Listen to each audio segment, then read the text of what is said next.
Hello. Hi. I don't know why my mic wasn't working. Hi. Let me turn up my game audio real fast. Because I was listening to a web DJ say it kind of slapped. Hi Vane. Hi Carson. Hi Supersonic. Hi Talia. Thank you for the good luck. Appreciate it. I was practicing a faster question mark strat for this stage. And really more interesting strat. So let me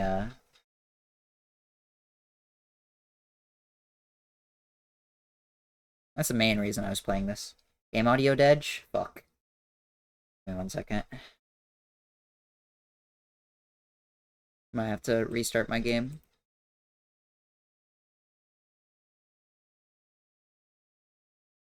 Thank you.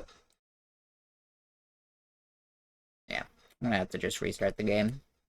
I don't know why it does that. But I was doing a more interesting strat for one of the last stages. Or I was learning it. Because I don't want to have just a minute of hopping over a stage that is in a submission. I think that's kind of boring. I was gonna do it eventually do it anyways, so might as well do it today. Hi Axum, thank you for the good luck, appreciate it. But yeah. I've been practicing the Giant's Kitchen strap. Still sucks. I don't know. It still kinda stinks. Um unfortunately. Give me one. Focus. My fan's like all the way down. I wonder if it's I think I got that. Okay.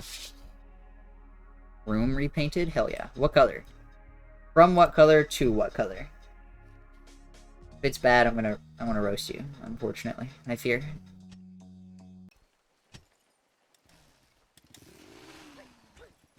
Or if you're replacing an already pretty good color, then you might still get it, I fear.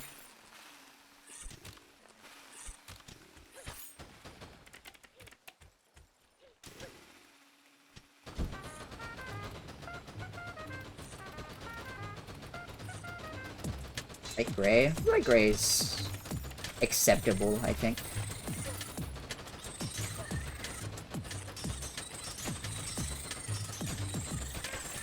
Anyways, this is the strat. So you drop down here and then... Don't do that, actually.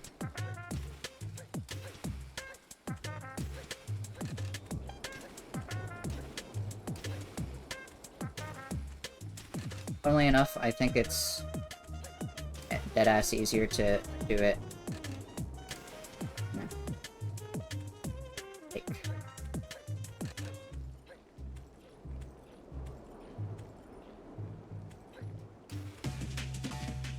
Like, just hold on. I'm actually just gonna fucking die. I don't wanna do this strat from there. But yeah. Actually move faster than the train, surprisingly. This is a really annoying spot, though, because of that. Awesome.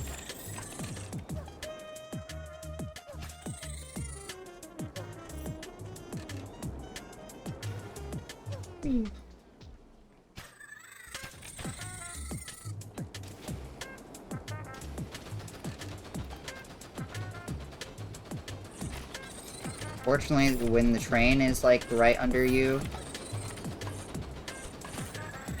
you, you're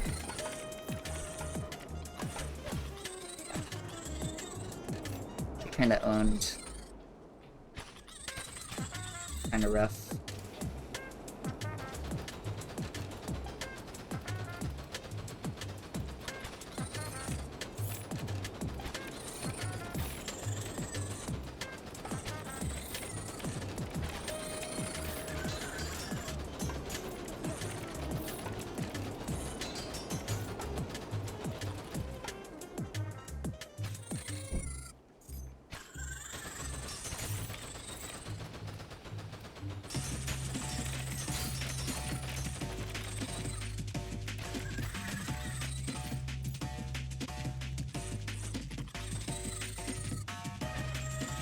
and you just go out of bounds here.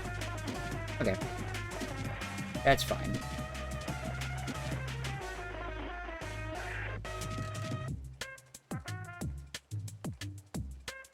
Yeah, this strat's kind of annoying, but I think it's way more interesting than just popping over the entire stage. I'm gonna do a Giant's Kitchen, and then 1-3, and then probably Mint and Narrow, and then we'll get into the actual submission. Okay. Pretty jawsome, if you're...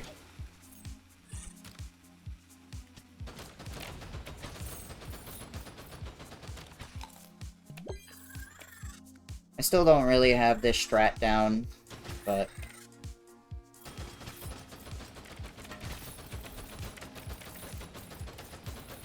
Too fast. Jumps there.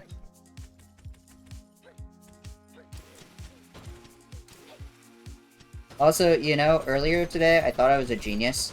So I picked up the key that's there and tried to carry it all the way to the end of the level, because at the end you use a key to open the, like, fight door.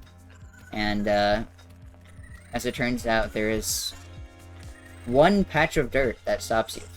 Everything else is fine, but there's one fucking... one path that you can't get through while carrying the key. This one.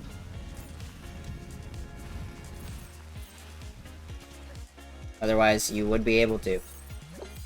I hate level design, fortunately, here.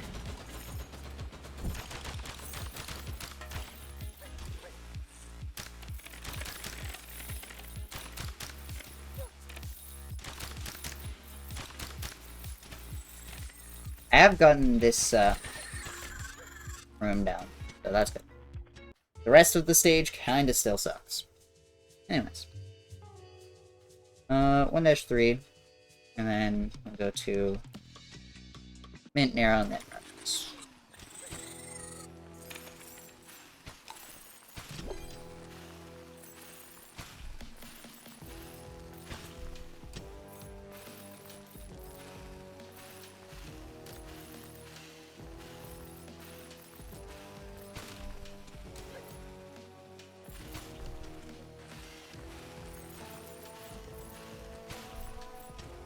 Oh.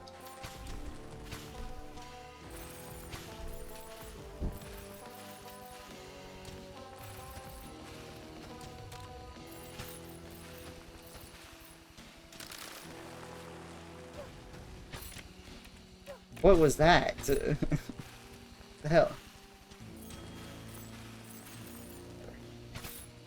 Hopefully that just doesn't happen. Smile.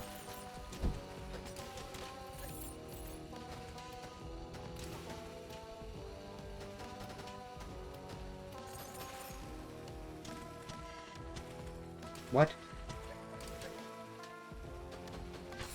My jump got eaten, said. Hated it.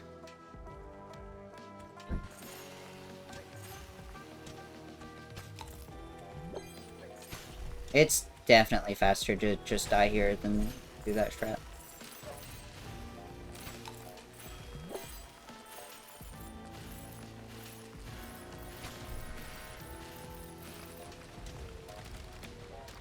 Not great.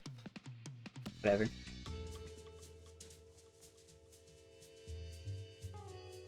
I'm gonna turn up the game audio a little bit. Really does kind of suck how rough this game is to audio balance. It's miserable. I wish this patch had more consistent, like, game volume. But it's not. I feel it.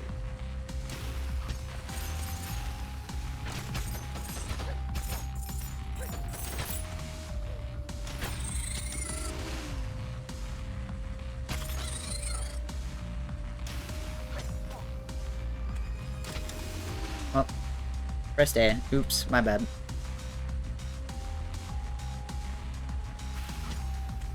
Thank you.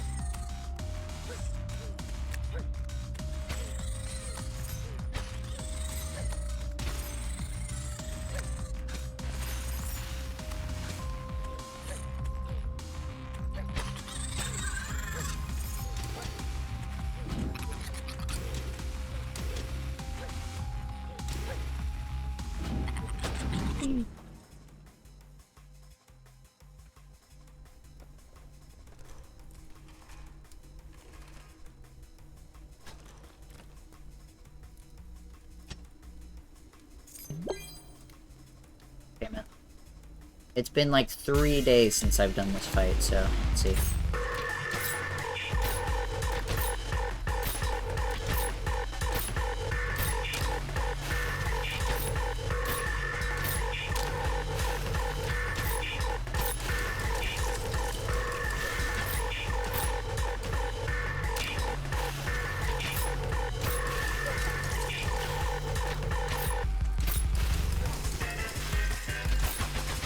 Pretty good. I don't really want to watch the cutscene though. Alright, and then Narrow.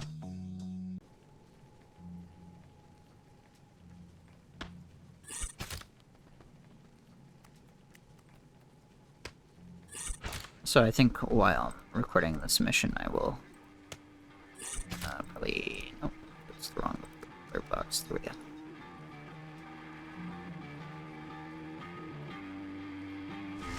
We'll probably hide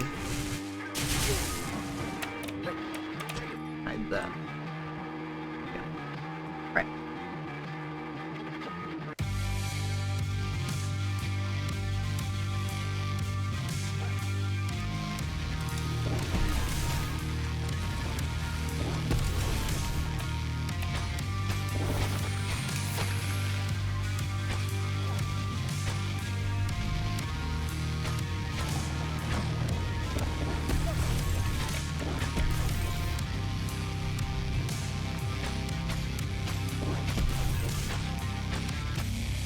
Okay, that was pretty bad.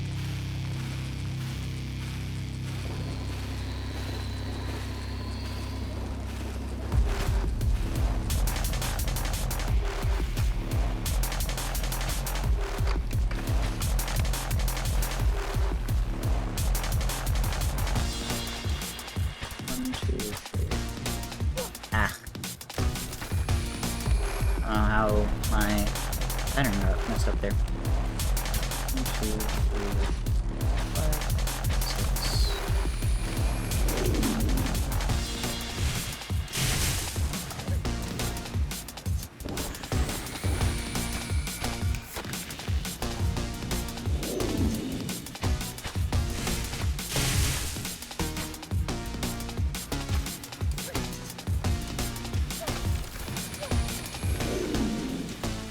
What?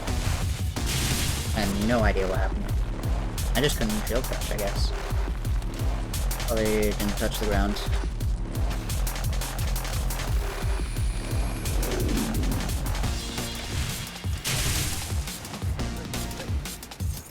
Unless even if I was in.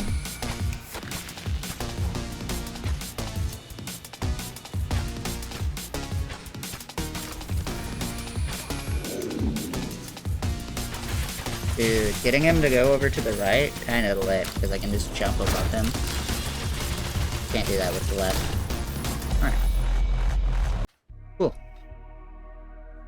I think we'll just get into it then. Won't really interact with chat much while I'm recording this. Nature of submission videos. But afterwards we'll get back to it. So.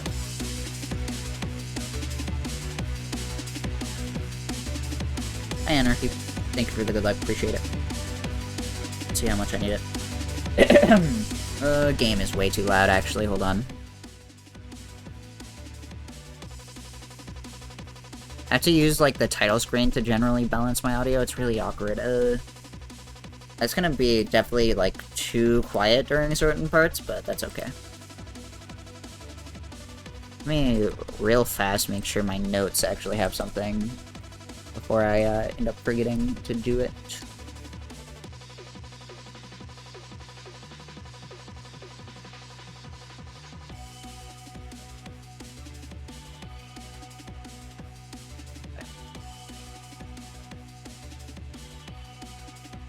There we go. Alright. Oh yeah, let me also compare to RTA. Hold on. There we go. Alright, sec. Anyways. Oh boy, I'm dropping all sorts of frames right now. Oh well. I mean, there we go. Hi, my name is Shovelclaws. Welcome to Pepper Grinder. Pepper Grinder is a pretty awesome 2D platformer. Before we get into the run, I'm going to show this cute little cutscene in the beginning, because otherwise you wouldn't get to see it. Ignore the timer starting. That's not really time start. But, in Pepper Grinder, you play as this washed-up pirate on this deserted island named Pepper. She has shipwrecked, and all of her treasure has scattered all over the island. However, actually, this island's taken over by the Gnarlings. The Gnarlings are ran by Emperor Nero and Mint. Mint is kind of the infield commander, and Nero's the shadowy figure behind the scenes. And they steal Pepper's treasure. Of course, this can't go unanswered for it, so Pepper gives chase, and on this in this cutscene on the chase, she finds Grinder. Grinder is a high-powered drill that that Mint uses, and I believe just is kind of hanging out here. I don't really know why, but we can ask Mint later, I'm sure. But after Mint cuts us down here, we get Grinder, and then we get into the game. Grinder gives us a ton of different movement options that you'll see all throughout the run. It is a really cool mechanic. It's really dope. And with that, we're gonna just hop into the run. Know our antagonist, know our goal. We're gonna get to it. So, time will begin when we start this new game. In 3, 2, 1, go.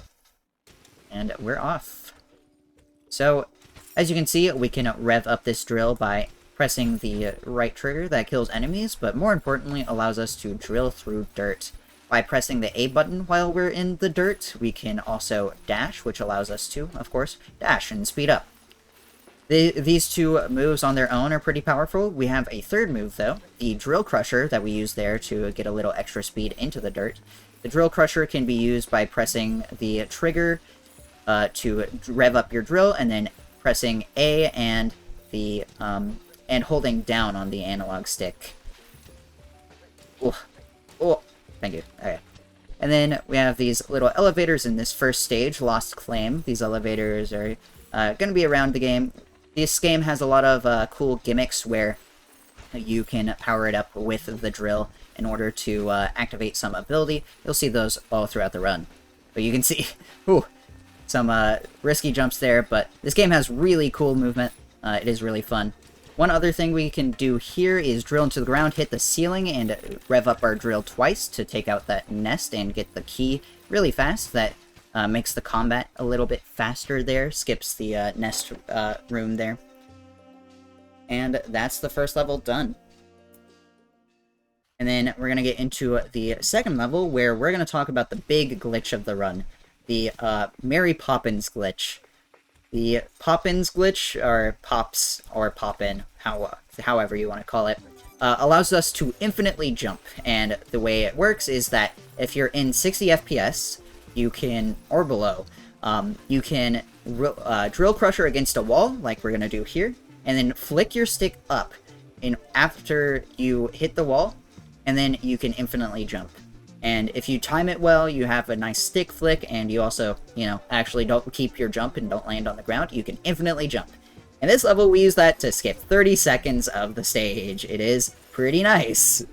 It's very convenient. But that allows us to skip a huge number of things in this game. It is kind of just riddled everywhere within this run. However, it doesn't get used to skip entire stages all that often. It's more a movement optimization than anything. There are only a few stages where you can really skip everything, and we're going to see a few of those throughout the run. Pretty awesome glitch, in my opinion. Then we're into Headstone Peak. Headstone Peak is a very technical level. First of all, we have these little puzzles panels that switch whenever we drill out the dirt with them. In that first room, you can skip the little wall there. That's kind of why I ran into it, but unfortunately had a bad angle or a bad dash timing, whatever it is. Then here, we're going to use Pops to skip this puzzle room. These puzzle rooms all have their unique ways to skip them. Nice little wall bounce there. Wall bouncing is just by hitting the wall, you can kind of jump out of the drill animation to carry some more height. Oof. Kind of bad there, but gonna back it up with Pops. Don't want to fall down there. Then here, we want to be careful with those goblins shooting at us. This level, we have to be really careful about managing our health, otherwise we can run in some trouble at the very end. take this elevator up, but pop the rest of the way up because the puzzle panel blocks our exit, and then go all the way through the rest of the stage with the pop there. And here is where we need the 2 extra health to damage boost through those little bombs. And then we're gonna, boom, just straight up to the finish. Actually a pretty nice level there. That's like the hardest stage in the run, in my opinion, and a lot of people's opinions. Very technical. My favorite level of the run because it is so fun to do when you do it well. And now we have Beetle Rider, which, bad news, we're not gonna see. It's actually probably for the best that we skipped this guy. It is surprisingly violent.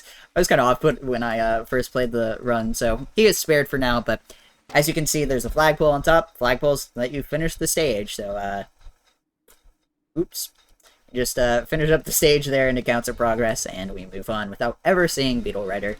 And that's World 1 done. You can kind of see the basics. This game, I think, is pretty simple to look at and get used to. So, very stylish game as well with its movement. Here in World 2, you know, generic Lava Land, we have a bunch of global cycles. This stage has the first example, made the cycle there very nice, with a little glitch we'll talk about in a few stages. But this stage can be pretty punishing because of this section with the flamethrower guys. I don't know what else to call them, so they get called flamethrower guys. And, nope, okay, we're gonna die. Unlucky. That was a pretty rough global cycle to work with, even though we were really fast. Yeah. Another one kind of there. The global cycles in this stage specifically can be pretty punishing out of nowhere. This is the kind of nice cycle to make where we avoid that flamethrower guy on the bottom. And then we come on this wall here to hop straight up to skip the lava fall, I don't know, at the end there. Grab the coin while we're going through. We've been grabbing a few coins now. We're going to talk about those in a few stages because they're going to be very useful to us later, but that one just seems to be, it just optimizes the line anyway, so pick it up while we're moving along, and then some nice movement at the end to finish out that stage. And now we're in Poison Ridge. Poison Ridge has grappling hooks, first stage with them. Very cool mechanic. You can grapple onto the center point and swing around, and if you can carry your speed all the way through, they offer some really cool movement. Fortunately, just shy there of that dirt, but that's okay. Swing ourselves up, jump over the flamethrower guy there, hate that guy, and then just barely too short there. We're gonna, nope, not play it safe actually. Now I had to play it safe there. I was not used to that. That's okay, though. I'll just go back. But yeah, grapple hooks, a wide range of movement options. There we go. That's what I wanted to do. And then, boom. So this level probably probably one of the more challenging ones because of a bunch of small skips you can do. For example, that one, where you go under the little grapple to avoid the bugs, avoid the slow line. A lot of this game is cleaning up your movement lines through small little skips like that. And also, like, oh, this movement's weird. There we go. Like that one where we take the grapple hook upwards and skip the kind of backtracking back and forth. Additionally, something you'll see is rehooks. If we let go of a grapple hook, if we just immediately grab it twice, we can actually gain a lot more speed from a standstill. Because the grapple hooks will actually carry your momentum. That was such a weird angle to let go there. And by re-grabbing, we can make our momentum much faster immediately without much sacrifice. Want to grab the coin at the end there while falling down so we don't slow down. Probably going to do a safety strap for that for the actual run. But, very nice. Other than, you know, the death, but that's okay. It happens. This game's pretty challenging. Deaths will happen occasionally. Here is Giant's Kitchen. Oh, this is a rough beginning. Giant's Kitchen has a huge pop strat that we're trying to use, but this one's really new, and I haven't gotten it down yet. Oh my god, I dropped it 3 times. We're just gonna go through it normally then. Yeah, this strat's really new, and unfortunately I missed it 3 times, so I'm just gonna do it the normal way. Or I guess the less risky way. Pop up here, climb on over, nice. Thankfully, though, we get the meat cube, or meat coin. So that's okay. And then grab some extra health up there in the top pots. That allows us to play a little bit more risky in that section. And then we're going to pop here for the dinner table section here. Apparently a popular debate in the community, apparently, according to Oddbod, is whether the vegetables here are turnips or radishes. I think I'm Team Radish, but personally, I don't know. We're going to grab that coin for some safety. It's pretty fast, and you get to see the carved pumpkin. And then, rounding out the end here, we're going to ignore the gun here, but we're going to get the extra health for some safety. Because this level ends in a little combat room here, where we will pop up and rev up our drill while in the nests, and that allows us to take them all out very cleanly. Unfortunately, a little bit dangerous because there's a bunch of enemies at the end, but that's why we get the health, to make sure we actually get through it. Alright. You are off to Rotobur Pits, probably the hardest stage in World 2, in my opinion. I guess Giant's Kitchen is kind of that now, but this stage has a really rough global cycle because all of these big spinning saw blades are all on global timers as soon as you start the stage, and we use something called a double jump to get through it. This game usually has a little cooldown on when you can jump, that way you can't take advantage of its pretty generous coyote time immediately. However, if you're frame perfect, I believe it's frame perfect, it feels frame perfect. You can jump twice by taking advantage of coyote time, because the timer for the jump delay is just barely not enough. And then we have a pop strat here. Can I? Thank you. Drill crush against the wall here to parry all the way through here and get that coin a little bit faster because of the water sprinklers in this level. If you hold your drill next to them, they generate just enough ground for you to walk on. And nice, first try double jump there at the end. That's probably the... Oh, and I die anyway because I took too much damage. That's okay. I'll just hit it. Oh, I wanted to hit it first try again for the fans. Oh well. But yeah, hitting that double jump, really important because otherwise you'd either have to damage boost or you'd have to take this really slow water sprinkler at the bottom. You know, that one's rough. That stage is really hard, in my opinion. Probably the hardest one in World 2, but it's the last level of World 2, because now we're into World 2's boss, who can see Mint in the background chasing her down. I'm sure you're excited for some combat at this stage of the game. Unfortunately, this one's even easier to skip. You don't even need a pop for this one. So we'll see if we can do it without a pop, but it's a pretty precise window. Just a little bit too low there, but we can pop on over. Just over these crates is a flag. I don't know why the flags are here. I think the theory is that you have to have a flag in the level, and the dev just put them beside there for, you know, whatever reason. Not really sure. But it gets us through World 2 without seeing anyone dead. Wow, incredible. Pacifist run. I think we've killed a lot of Gnarlings, actually. So, World 3 is the snow world. We get the cannons here in Cannon's Climb. Shout out that one that you can just use through the ice by drill crushing. Cannon's Climb introduces these cannons where if you drill into them, they will... Oh, I just barely late on my drill there with that grapple hook. If you drill them, they will move and you can shoot out of them. They are pretty cool, in my mind, because they allow for some pretty nice movement. Like, for example there, where we just grab the grapple hook and immediately spike ourselves down.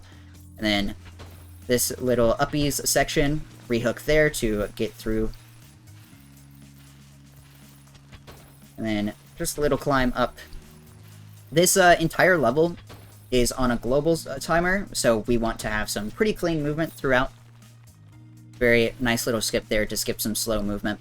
This is what's on a global timer. We just barely missed the good cycle, but that's okay. Shoot the cannon to break the ice first try. Nice. Very good.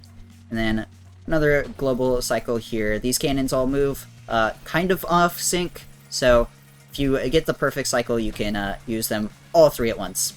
Oh, I hit the skip and then I fell down because I got sent the wrong way with the grapple. That's funny.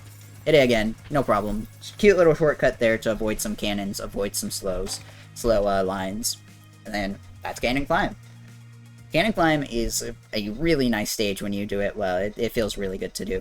And I was not holding the trigger for this one. Definitely not intentional to miss that animation skip. At the beginning of every level, you can hold down the drill rev in order to skip that cute little animation. I don't do it here because otherwise you don't get to hear this banger music when you get the sled. So good. No idea why it breaks when you do the animation skip, but intended tech saves about 3 seconds in every stage, but 3 seconds is a small price to pay for an absolute banger. And now we're off. Brittle Glacier has these kind of self-destroyed ice hexes here. Feel like I'm playing Settlers of Catan. Except the entire world is Robbers Squares. A small portion of people get this joke. Oh, I wanted to back that up. That would have been so cool. Cute little skip there. They bring back the puzzle panels, and we're going to skip a few of them. Because the puzzle panels can't be moved if there's ice over their joints, and you're supposed to use that to solve these cute puzzles, but counterpoint, cool platforming. There we go. Through there. We also don't want to take too much damage here, much like earlier in the run with the third stage, because there's a skip at the end that requires us to Death Abuse. So we'll see if we don't take any more damage here. And as we enter the second sled part, these sleds, very high-powered. We just rev it up with our drill, and boom. Off we go. And the end of this stage is pretty notorious for being pretty hard. This stage actually has an incorrect time trial time, because they just forgot the end of the stage. It got added on pretty last minute, supposedly.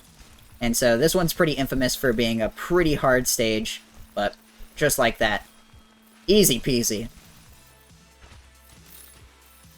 Let's see if this gets the gold time trial. It does, nice. Yeah, that stage is a 158 gold time trial. You need those to 100% the game. There's a like speedrun mode after you beat the stage casually. And 158 is 3 seconds off, so very cool. Next here we have Sea of Teeth, which introduces these water skimming sections. Aw.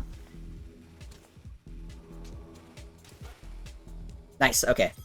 I have to back that up because I missed the jump, but by sliding on the water at a good angle, you can skim across it, and it's really fast. So we want to use that where we can.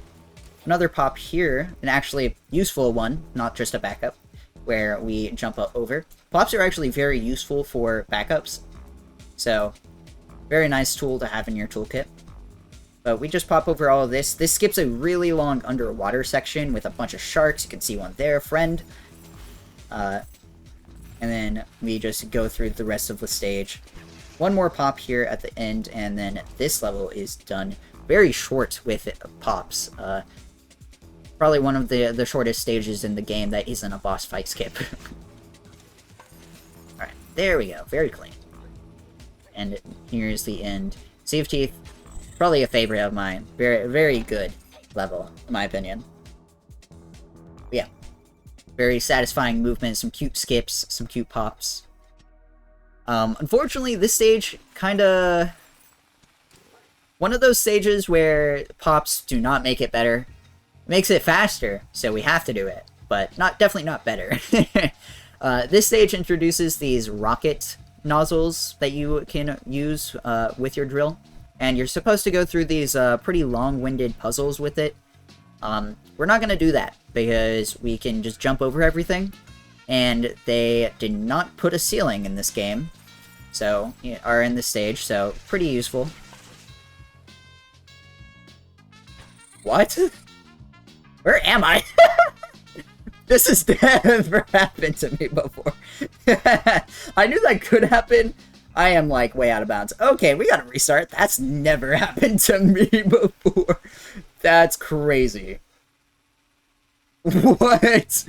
Okay, I knew that could happen with the tanks, and they just zip you off to the middle of nowhere.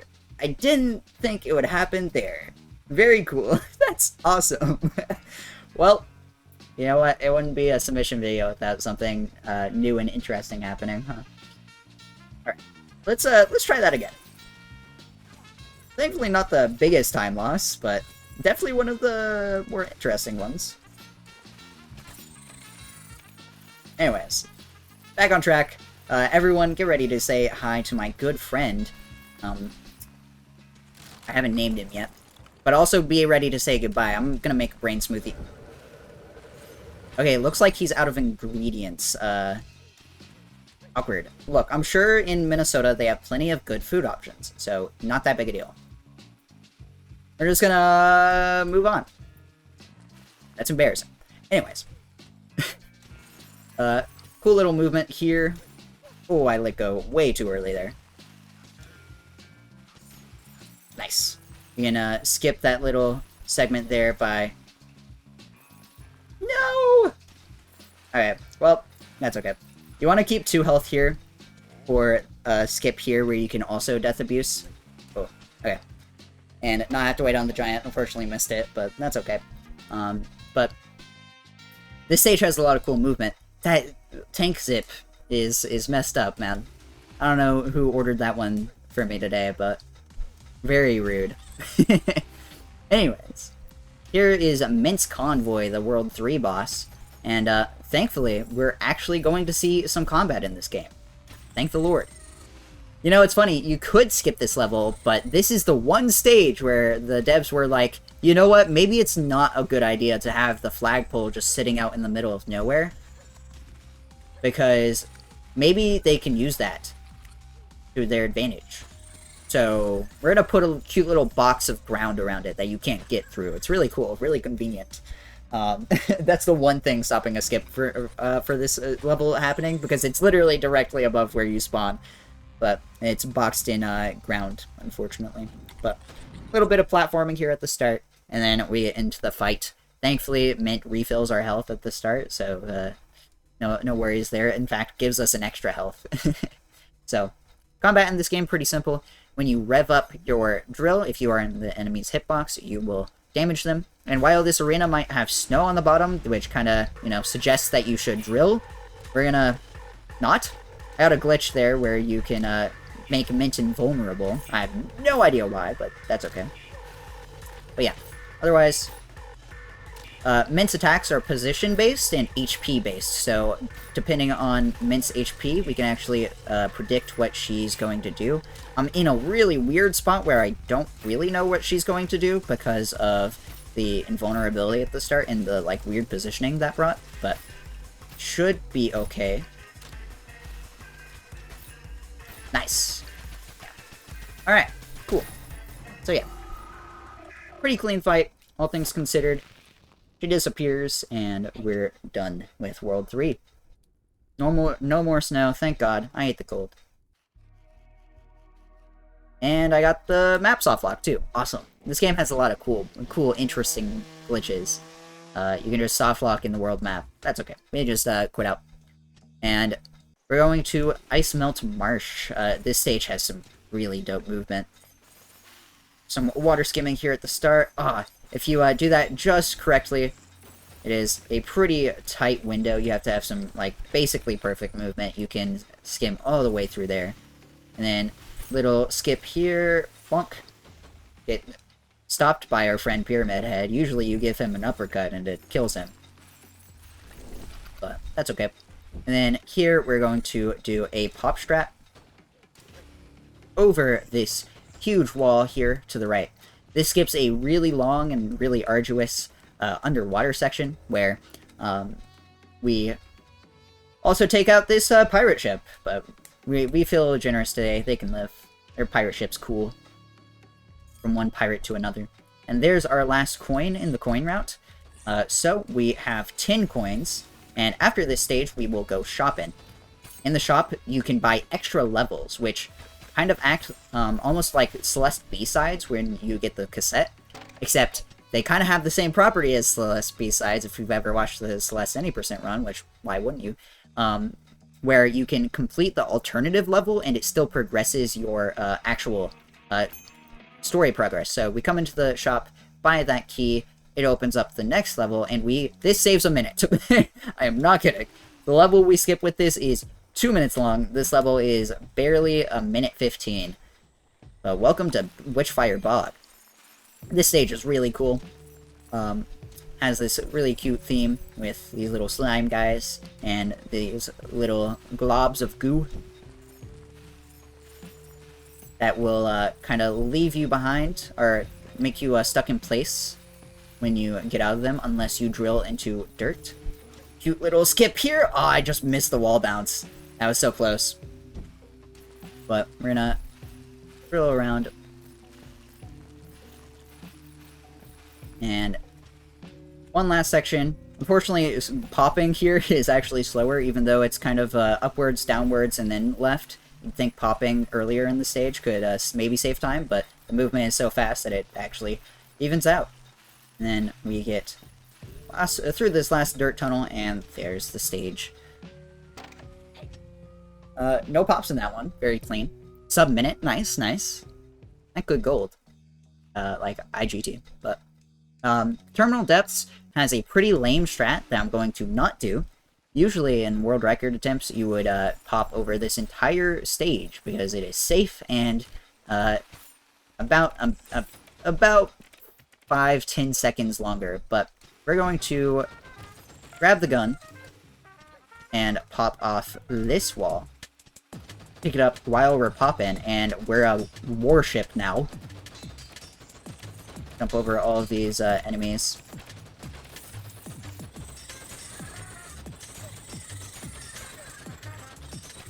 Okay, I'm very low HP, but it should be okay. Because we're gonna grab this checkpoint, drop the gun here, another pop, be very careful about our height, nice. And now we're flying past this auto-scroller, this train. We move a little bit faster than we wanna look. Oh no!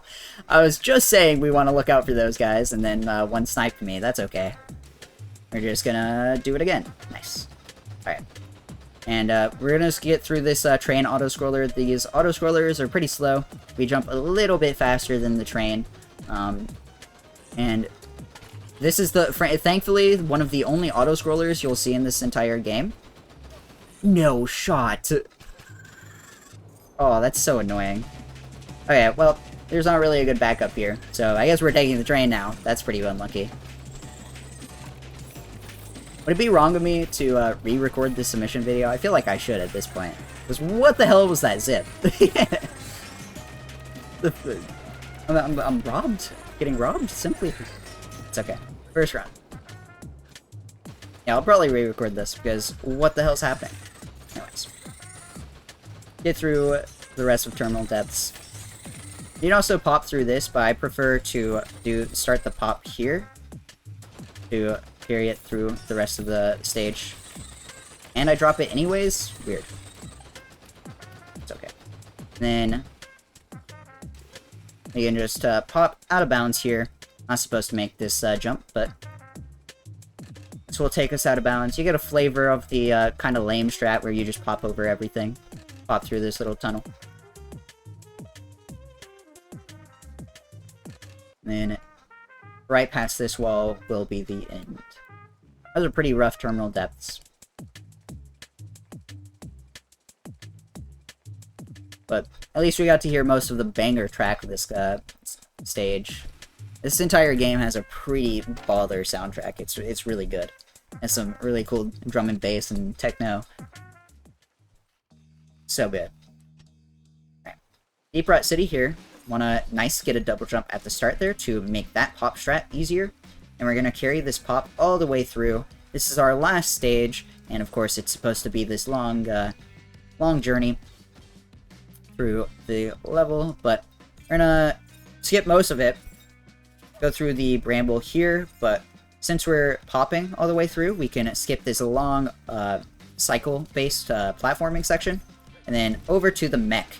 You'd usually not see this guy because we skipped the other level with him, but this is the first time we're seeing him. And he has some cool movement tech. He can jump and dash, but if you hold the jump and mash dash, then he will dash way faster. But you have to be neutral stick. You can't be moving at all. So, just hold nothing, dash all the way over, pop off that wall, very clean, and then on up this first elevator. We're in this little building section, which if you've played this game casually, you'll know is a nightmare. But thankfully, this is home to the only other auto-scroller in this game, and because it's a pretty big elevator, you can just jump on up with pops. In the no pop category for this game, this elevator sucks. And then after all of that, we only have the one checkpoint we get at the very start of the building. We have this huge boss fight at the end. The the strat for this one is to either just kill him, usually, it takes like 30 seconds, or you can just drill through him. But thankfully, we can just pop over him. We're allowed to pop. So, very nice Deep Rot City. Now, we're going to go into the final boss. We face off against Emperor Nero. This fight is so cool. And we're going to use pops to deal as much damage as we can.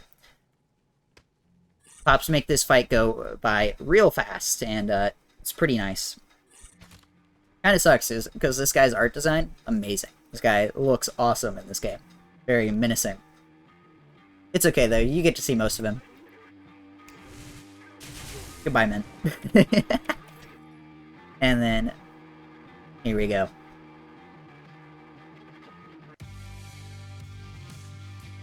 Alright. So we're going to start by drilling into the ground and hitting him right away with that. And then pop on the wall next to him, and then it's Beyblade time. Let it rip.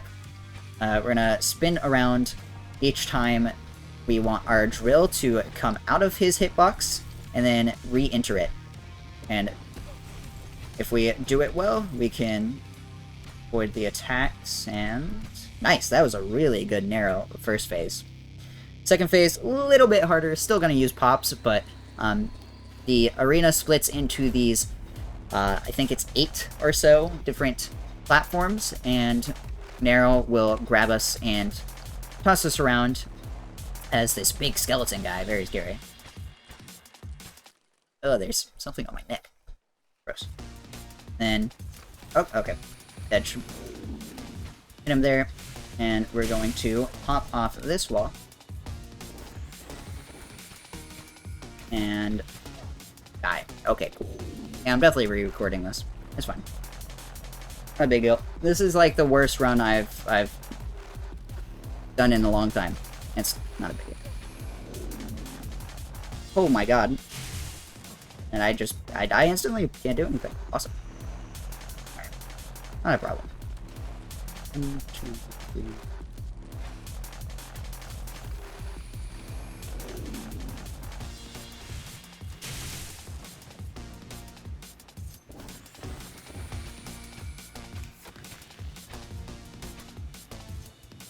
I love when he comes here because I can just jump in and out of his hitbox. Very cool. Nice. Alright. Cool. On my air conditioner, it's hot in here. 32-15, honestly, for what happened in that run, not even that bad.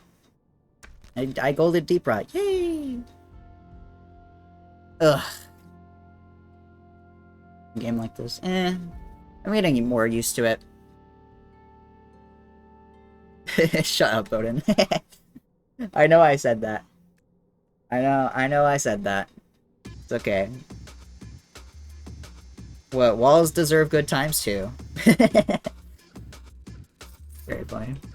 Anyways, we're gonna redo that. The tank zip threw me off so hard. I've never gotten that before. I tried to rehook on him, but I did it too late. And so the reason that like happens is if you grab it, you gotta say that again. Next one. That's funny.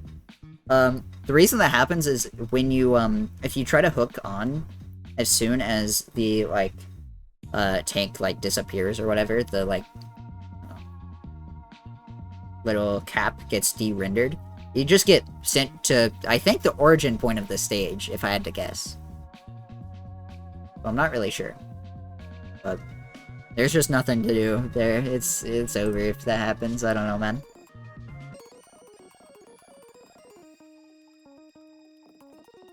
It's rough. That's okay, though.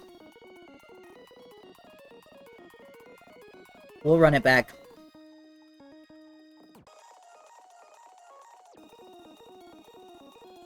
Hi, Penny. You didn't barely make it. I'm gonna keep going for another, like, 2 hours. Real fast, though, I'm gonna run ads. Just so they don't run during the next run.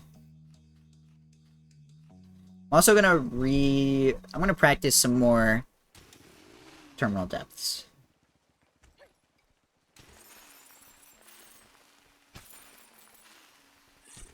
In the meantime.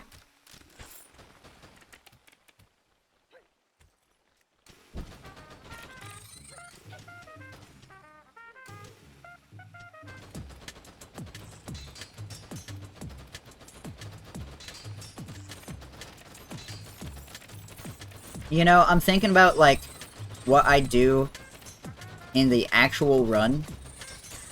And I have no idea where I'm gonna put donations for this game. I have zero clue. I can't lie.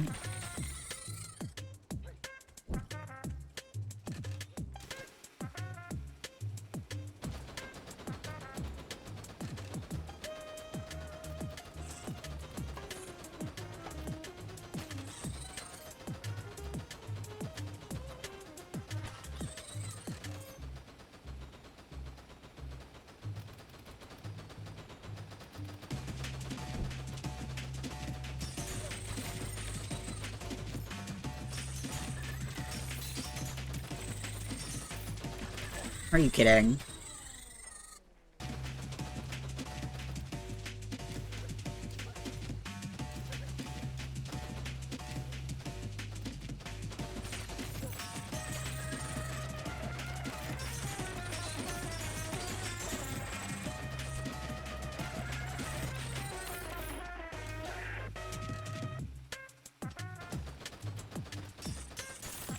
Yeah, terminal depths is rough. I'm not doing this in actual runs.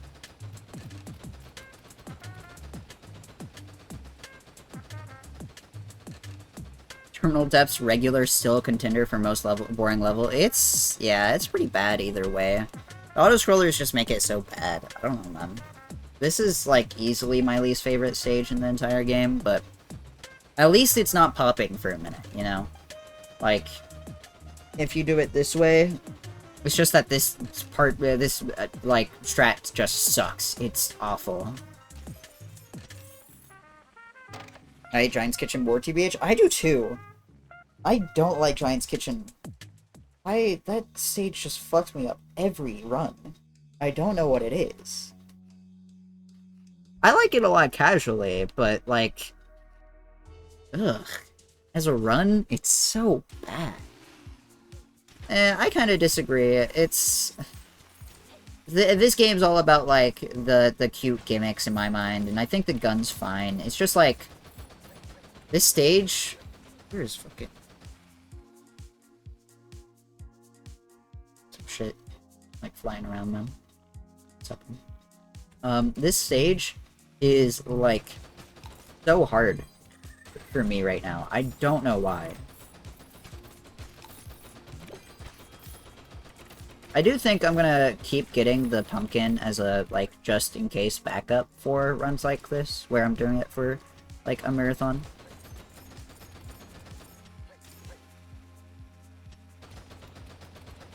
Like, there, man? Are you fucking kidding me?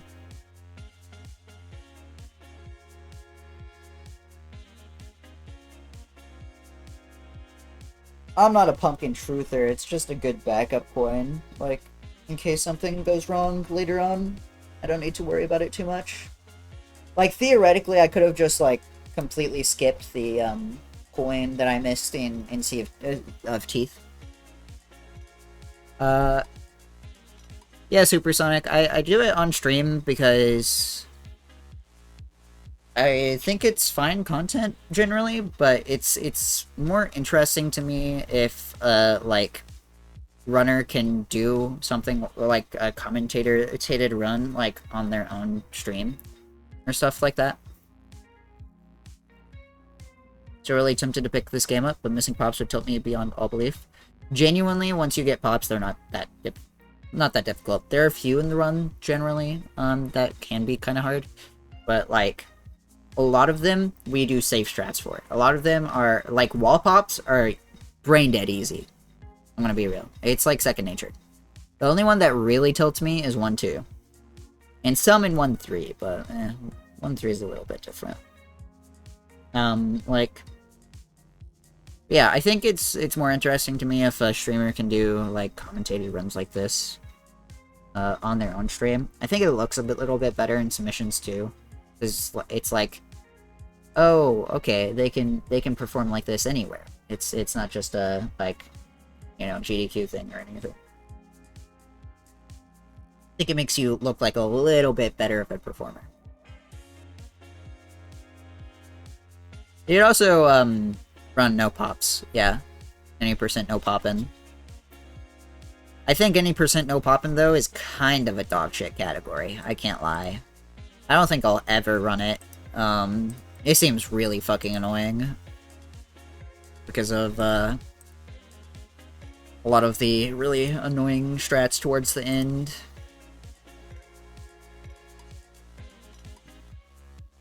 I think it's a freebie. Penny. I can't lie. I've had a lot of committee members tell me they're interested in it.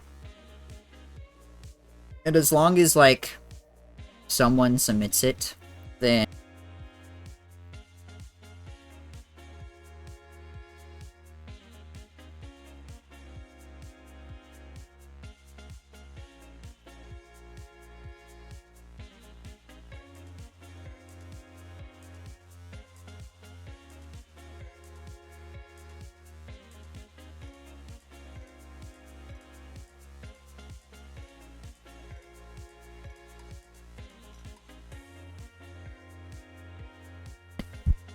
hello?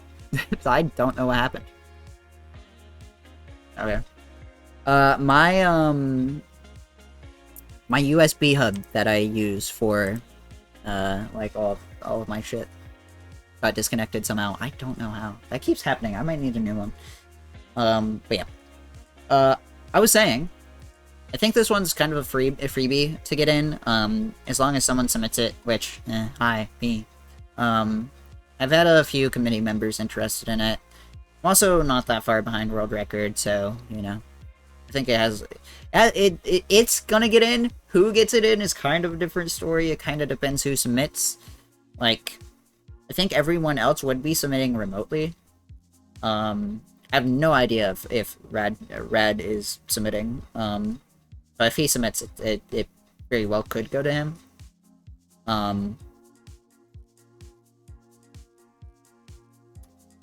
I think for new games, generally performance, is less important than, I think it's more important to have a top-level runner than someone who is just, like, a good performer. For example, this event, you had 3 people submit Penny's Big Breakaway, a, like, amazing 3D platformer. It was Mildew, who had a 1 hour 20 minute run PB at the time.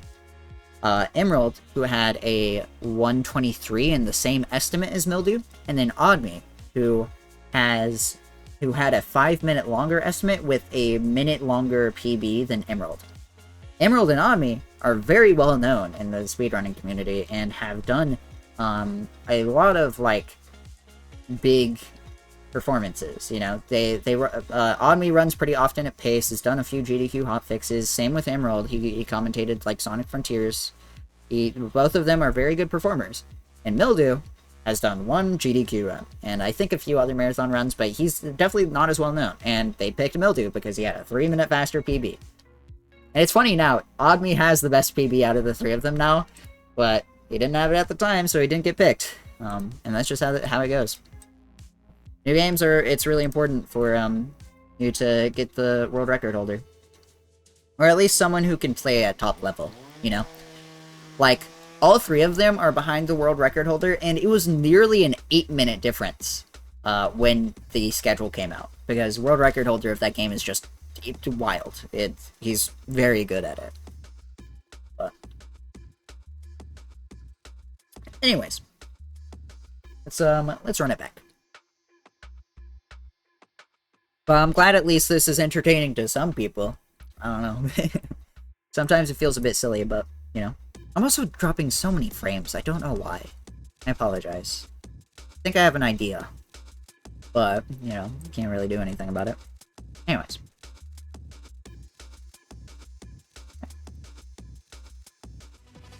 Wait. I want to start on the title screen. Hi, my name is TroubleClaws, and welcome to Pepper Grinder. Pepper Grinder is a really awesome 2D platformer. Really excited to be running it. Real fast, I want to show this cute little cutscene, because otherwise you wouldn't get to see it. Ignore the timer starting. I also need to change my timer to RTA. There we go. In this game, you play as Pepper, and Pepper is a pirate who has washed ashore this deserted island, or at least so she thinks. She is shipwrecked, and all of her treasure goes with her into the vast ocean and washed up on the shore. And it gets taken by Mint and the Gnarlings here. The Gnarlings are this race of goblin-looking creatures, but with, like, horns. I don't know. They're kind of freaky. And Mint commands them in the field, and Pepper won't stand for it. Wants her treasure back. Understandable. Pirate. So she gives chase, and here we meet Grinder, the weapon of the game that we get to use. Grinder is this high-powered drill that Pepper grabs on as she falls after chasing Mint and the Gnarlings for her treasure. And that's how we start the game. We fall down with Pepper and Grinder, and whoa, wordplay, haha. Anyways, we're gonna start the run now. Time begins when we start this new game. In 3, 2, 1, go. And the first stage, Lost Claim, here is where we get introduced to all of the basics, drop through these little platforms, rev up our drill by holding the trigger, and as you can see, we can grind through dirt. And that's the big movement of this game, is drilling through the dirt, and we can also press A to dash, and dashing is the fastest move speed. So combine those two to get a lot of speed.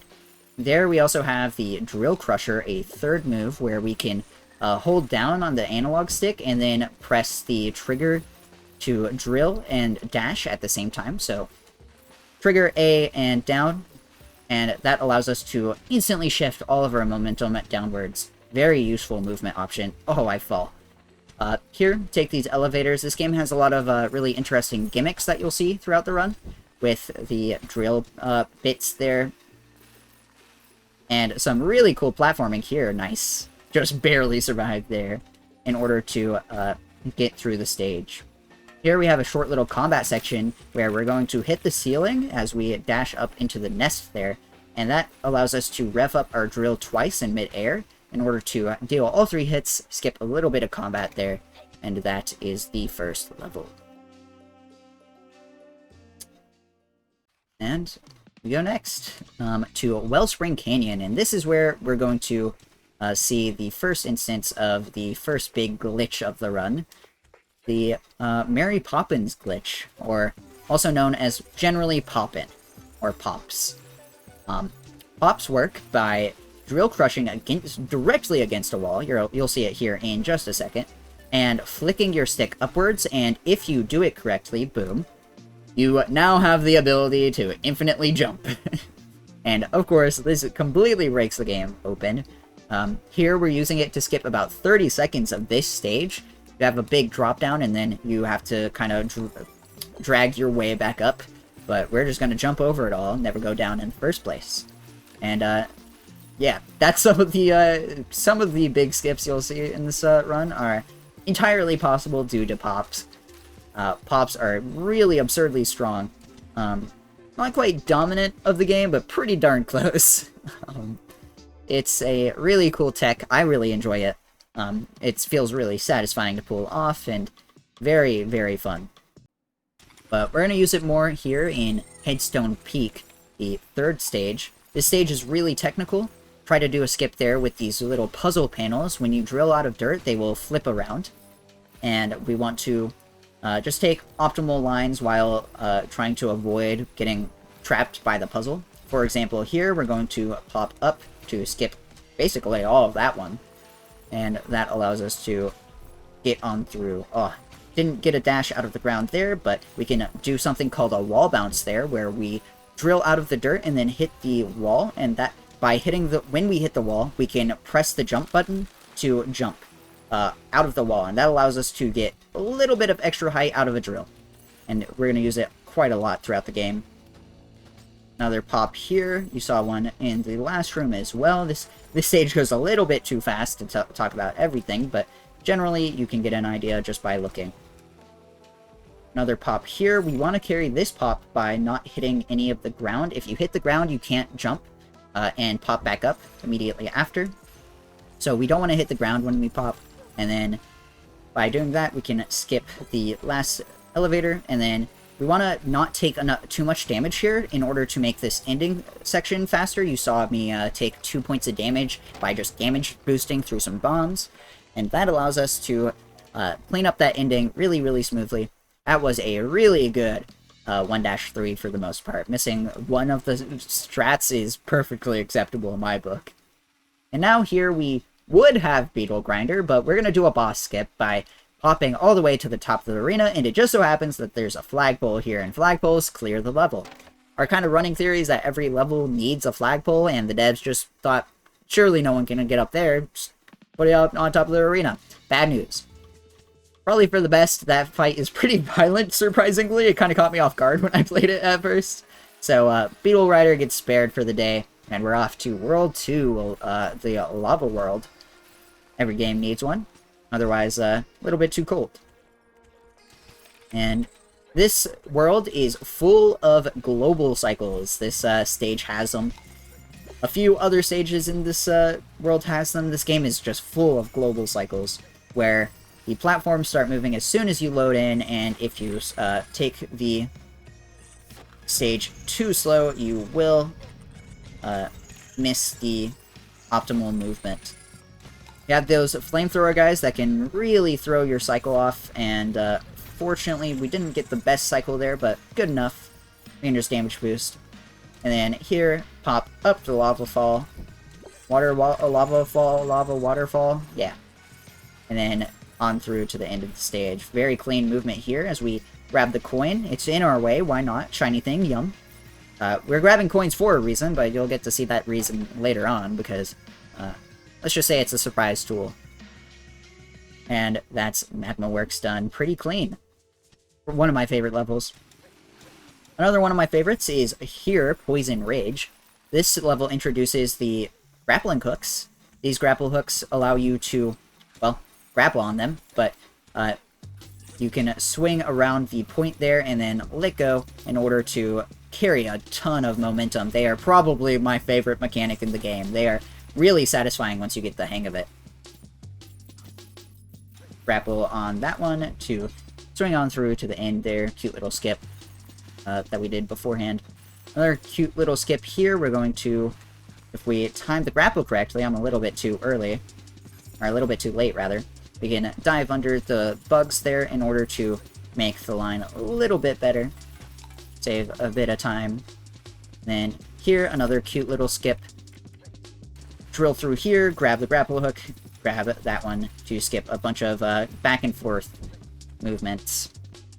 And then here, we're going to dive all the way through. Nice. This level feels so satisfying when you do it correctly. A little bit early on that hook, but that's okay. Minor time loss. Big jump here at the end. Unfortunately, too late and then too early. Surely, no. Alright, we're just gonna do it normally then. Why not? You can jump all the way there. A little bit off on my timing, but that's okay. And then I'm gonna do a safety strat to make sure I grab that coin at the end there. Just bonk him through the wall. That's okay. You can grab it while going all the way down. It's really hard. So I'm gonna just play it safe. Want the coin. And then that's Poison Ridge done.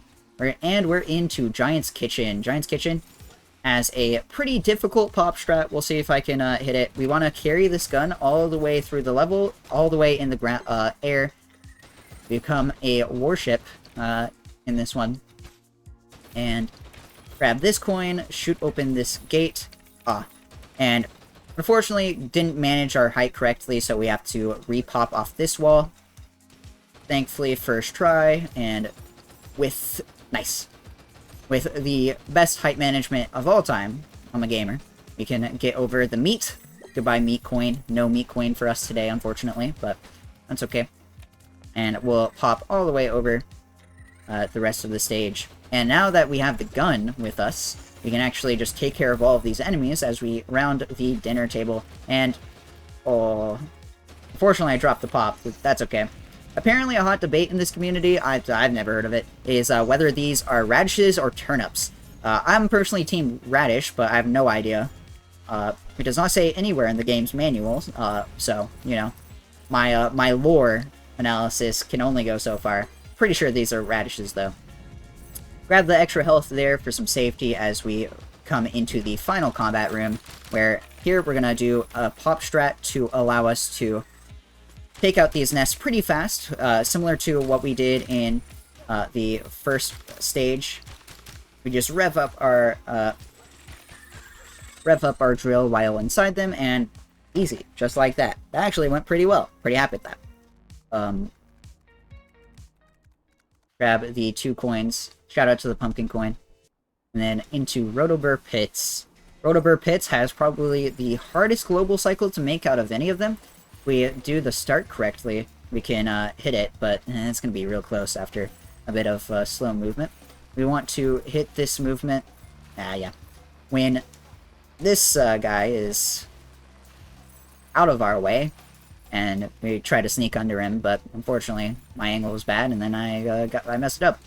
That's okay. This global cycle is going to be real weird now. This is actually fine. I'll wait for this. This level has some water sprinklers as well. If you know, played Minecraft, water on lava equals stone. So stone equal drill? Question mark? Apparently, I think that's how it goes.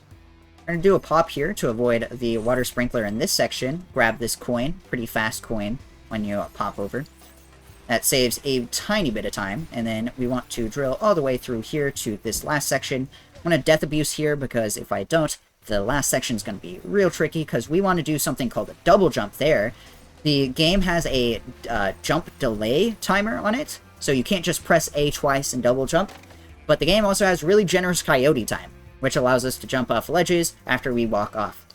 But the timer for the jump delay is just barely long enough to where if you are frame perfect, I'm pretty sure it's frame perfect, you can actually jump outside of, or you can actually use the coyote time on a regular jump, and boom. And now we're into Magma Worm, the second boss, and I'm sure you'd love to see some combat, but unfortunately this boss is even easier to skip than the first one. We don't even have to pop for it. We'll see if I can hit that. Just barely. We'll just do the pop strat now. But yeah, you can skip this boss even in the no pop category that we have. Because the flag's just over those 2 crates, and you don't even need to pop over those 2 crates. You can hit it just with an air dash, or a ground dash, and then a wall bounce or 2. Got the map soft lock, very cool, thank you. If you go too fast on the map, you can soft lock, but it's okay. We just quit out to menu again. Not a big deal. Now we're into World 3 with Cannon Climb here. Cannon Climb introduces, well, cannons. What did you expect? These cannons, if we drill into them, will launch us up after moving a tiny bit. And that lets us get through these snowy mountains pretty easily, pretty efficiently. Shout out to this cannon in specific, where we can just drill crush right beside it through the ice block. Very nice. And sometimes we don't want to let the cannons move, because that means the cannon will take up a little bit of our time. So at the start of that section, for example, we just boom. And then in this stage, let's we can talk about rehooks, because I haven't mentioned those yet, I think. Very nice movement there. Rehooks allow us to get a little bit more momentum by dropping by instantly letting go of a grapple hook as soon as we hook onto a grapple hook for the first time. You can carry more speed by grapple hooking multiple times in a row or grapple hooking out of a dash from the ground. So that allows us to... Oh, I'm not making this cycle. That allows us to speed things up a little bit. Cute movement there to get through to this section. And nice. Hit the middle ice block first try. And this was a pretty good global cycle. Those 3 moving cannons are all on global cycles, and if we're just a bit too fast or too slow, they'll be off sync. So we want to be careful there. I'm going to hit this strat, because I really like this strat. We're going to... Never mind. Curve up. This game actually has coyote time on your drill movement outside of dirt, which is really cool. When you come out of dirt, you can still adjust your movement. And so we use that coyote time to drill on up. I would like to petition to call that worm time. Oh, I forgot to not hit the animation cancel here. But we can use that to skip a little section at the end of at the end of Canyon Climb. And then we're into Brittle Glacier. Every stage in this game starts out with an animation to cancel an animation cancel to cancel the rev up of your drill when you enter. But I miss it here because otherwise you wouldn't get to hear this banger music. So good. It's so sick. For some reason, doing the animation cancel here breaks it. No idea why. But 3 seconds or so is a small price to pay for a good tune. I won't deprive you of your bangers. And then Brittle Glacier here, it has these destroying ice blocks. And I can't really call them blocks. They're more like hexes, but that makes me kind of feel like I'm playing Settlers of Catan, so I don't know. They get called blocks for me. Cute little backup there. We have these puzzle panels coming back. Oh, that would have been such a sick backup too. These puzzle panels we can skip by, well, going around them, but sometimes you can't. So we have to break the ice in order to, you know, loosen them up a bit, make them feel comfortable. Are these jokes too lame? I feel like these jokes are a little bit too lame. Anyways, this section has some really cool movement, and thankfully we haven't taken too much damage, so we can actually do a strat here at the end as we approach the second sled part. Bonk. Gonna kill this guy on the way back. Boom. And then take his vehicle. And the second sled will dive right off this cliff, but we're just gonna go first. And we get spawned here at the end. And then this section at the end is pretty difficult. This level is infamous for having a pretty difficult time trial, because this game has some in-game time trials that you can race. And the gold medal is like a 1:58. I have no idea if we'll actually hit the gold medal time. Let's see. We tied it. Awesome. So yeah, that level, I got the gold medal. Woo! It's really hard, and apparently the devs just forgot the last section in its time, so oops. But it's fixed now. But in 1.0, this is really hard because we played down patched.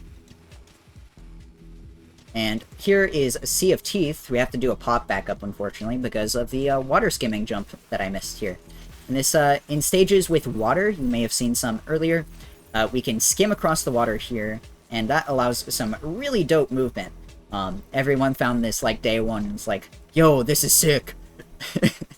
And, that allows us to skim across the ocean in this stage, and has some really good movement, to it. I really like this stage, personally. Of course, we can't have a stage without pops. We've had multiple, but ignore that. So we have a few pop strats here as well. We're gonna pop over this wall, for example.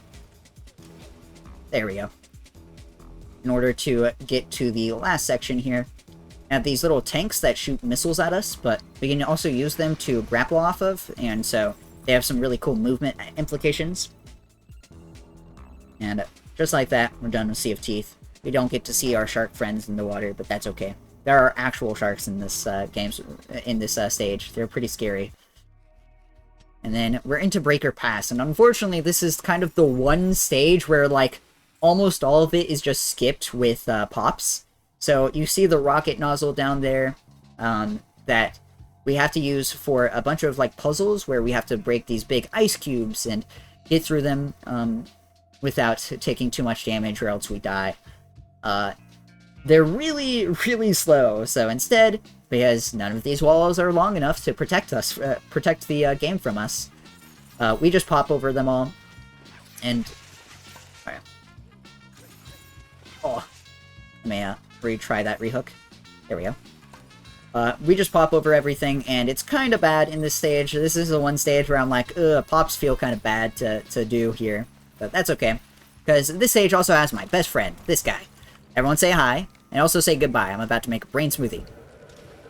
Okay, looks like we're out of ingredients. Awkward. Look, I'm sure Minnesota has a lot of great food that you can eat when you're at SGDQ. So, look, don't worry about it. This is an embarrassing moment. Let's move on. Cute little skip here. Nice, I got the extra large version of it. That movement is so satisfying when you do it right. And then just enough health to be able to jump off the side. I don't need the giant's help. That just death warps us straight up to the flag, and we beat the level. Pretty good breaker pass. And now, we finally get to see some combat. Jesus, some action, finally. Starting to get bored. This is Ment's Convoy. We start out with this pretty long platforming section, but unfortunately we can't skip this stage entirely. It kind of sucks, because the flag for this stage is actually directly above us when we spawn in. But, you know, the devs were thoughtful enough to put a huge block of ground below it, or around it, so we can't get to it. It's not the ground we can drill through either, so, you know, awesome. I would show you, but that loses time, unfortunately. But, Mint's gonna crash her whole team. We're not gonna see it. Bye, Mint. Oh, okay, never mind. Yeah, we got dragged back. It's okay. And, now we're gonna fight Mint head-on. She gives us a little bit of extra health here, which makes us a little bit safer, thankfully. But, combat in this game, pretty easy. Pretty straightforward. If we're in the enemy's hitbox and our drill is revving, we will damage them. Then we have to exit their hitbox in order to damage them again. Or alternatively, we can stop our drill. So you see me just tapping the drill button here in order to fight her. You may think, there's snow on the ground. Obviously, you're supposed to go underground. Nope, you don't have to. I know I definitely did when I was a casual, and I was a snow truther for a long time. I thought it was faster. It is not. It is so slow, actually. But that's okay. Pretty clean Mint fight. None of her attacks are RNG.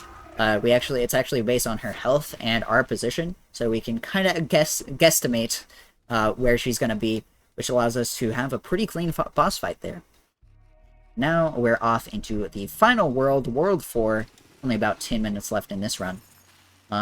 Where we will start with Ice Melt Marsh. This stage is so cool. Oh, I almost got the, like, mega skip there with the water skimming. Has a bunch of water. This entire area is kind of just to water the level. Unfortunately, missing the jump there means I have to go underwater and avoid the Pyramid Head. Probably for the best, actually. I don't know what that guy might do to me. He scares me. But we're gonna do a pop strat here to never go underwater again. Below us is where the level is supposed to take you. We're just gonna go above it. And that skips this long, very slow underwater section. It also skips destroying this pirate ship, which is kind of unfortunate, because that part's always fun, but you know what? I feel like a pacifist today, that's okay.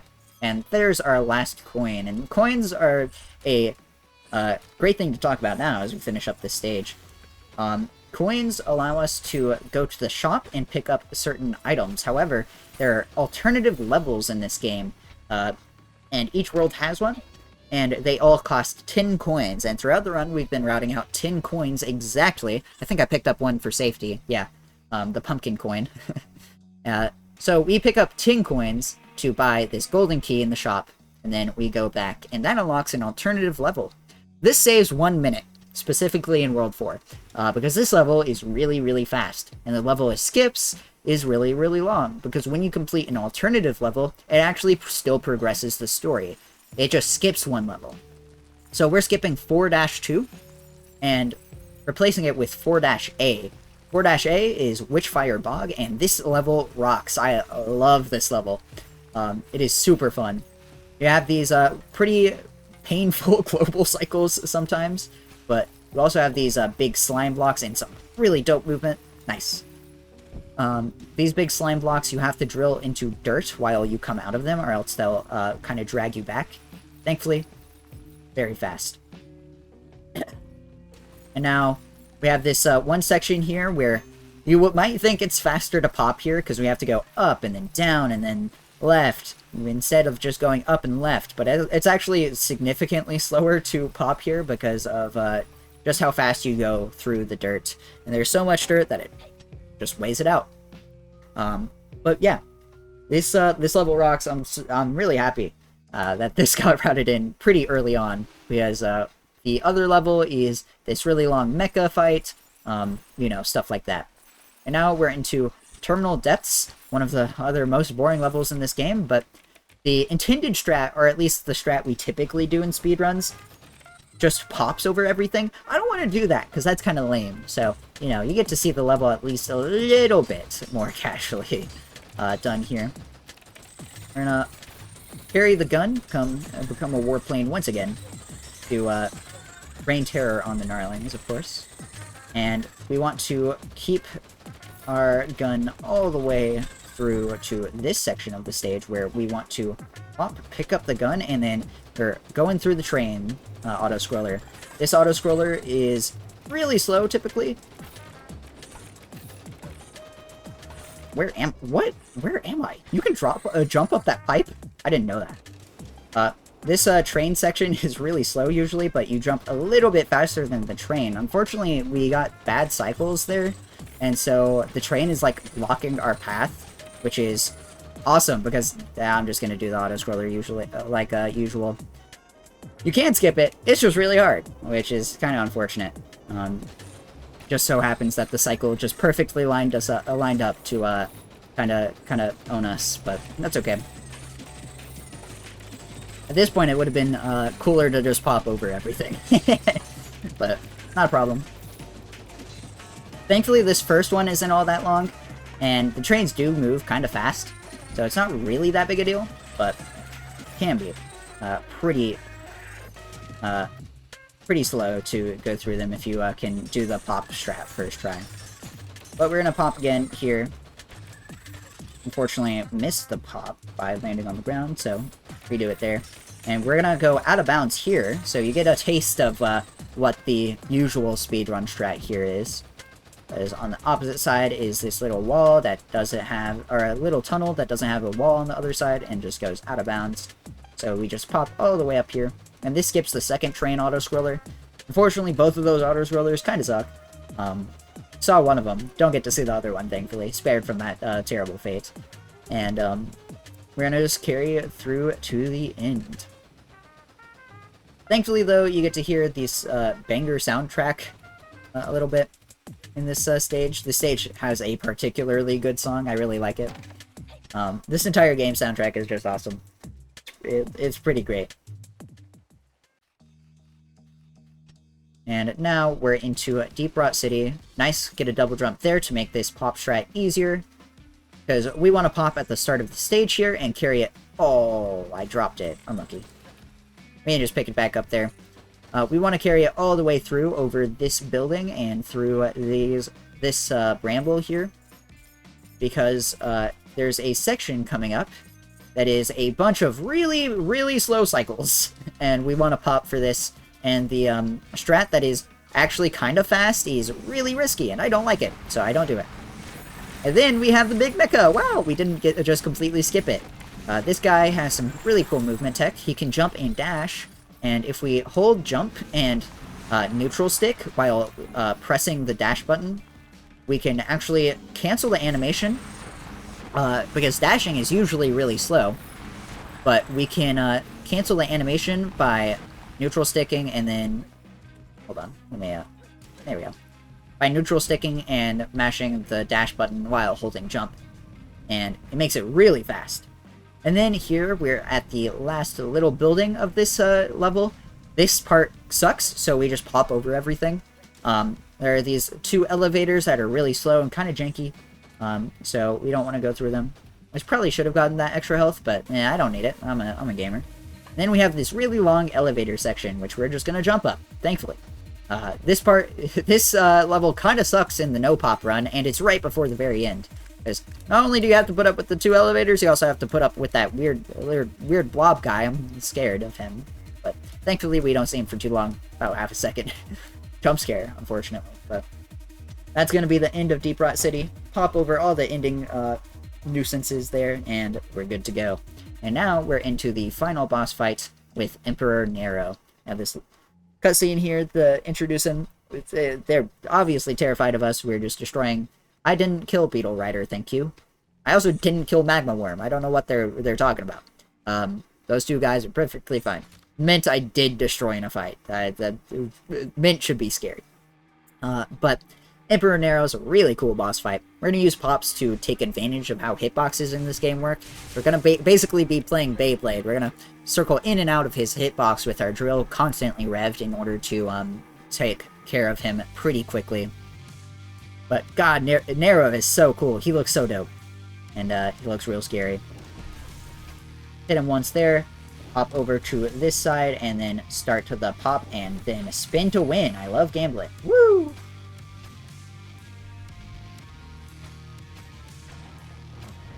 Again, his attacks aren't based on RNG. They are actually pretty consistent. They're not even really position-based. They're kind of just like, he's gonna do this thing in this order. And that allows us to really easily avoid all of his obstacles and take care of him, because his position is pretty constant. And then, unfortunately, we do have to repop here, because we're transitioning to his second phase, where he drags us up into a new arena, breaks the ground, and we're going to start with a 6 hits here. 1, 2, 3, 4, 5, 6. Then circle back around to hit him a few times there. And then we want to pop here while he does this little skull attack. Avoid all of the damage there, and then take care of him there. It's gonna come down here, but that's okay. We can just drill him a few times, and then one more hit. Time's coming up in 3, 2. Mint's gonna help us out, and time. And Emperor Nero is defeated. We're gonna fall back to our treasure, and everything is safe. Mint, friends with us now. Yay! And that's the run. This game's really dope. I really enjoy running it. I've enjoyed pushing for the world record. A little bit far out of our my reach quite yet. Not quite in my reach yet, but we'll get there. I really enjoy running this game, and we'd love to show it off. Otherwise, thank you for watching. Appreciate it. And hopefully I'll see you in Minnesota. Alright, that was much better. I didn't look at the IGT for that. I probably should have looked at the IGT for that. It's probably not that good.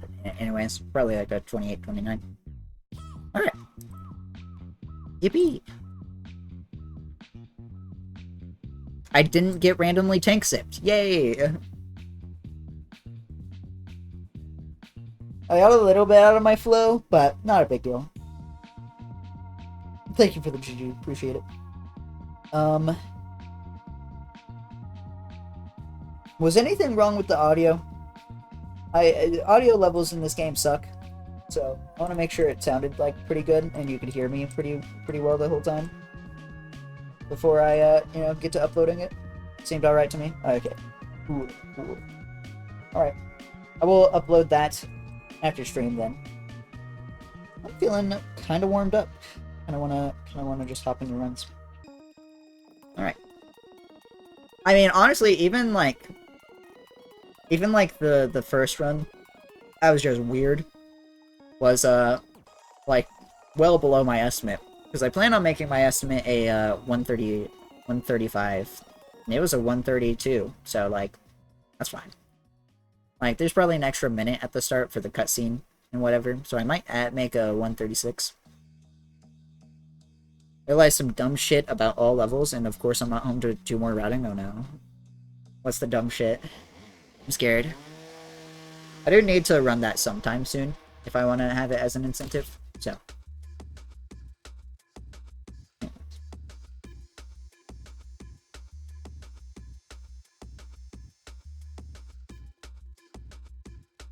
Oh, dang it. Oh, dang it. Oh, dang it. I love that video. It's so good.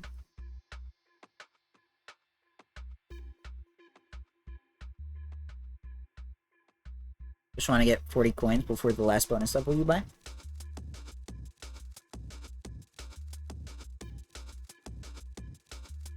I have to check which bonus levels have the fastest coins. Yeah. Using bonus levels to get coins is probably the play. All levels seems like it's a nightmare to route, but it seems really cool. Thomas Hill. Water Beach last. Yeah. Probably. I'd imagine. That's good. That's good. I love categories where you have to get only a section of its collectibles. Like Jet Set Radio Future is such a good speed game, and half of it is because of the Graffiti Soul routing. Because you need like 25 of them before you finish. Or by a certain point in the run. It's really good. I love... More games should just require you to get the collectibles, in my mind. Like, what's the point of having them there if you're not forced to collect them, you know? Feel the itch to make a Google Doc on coin times? Honestly, it'd be helpful for routing an 8% too, I think.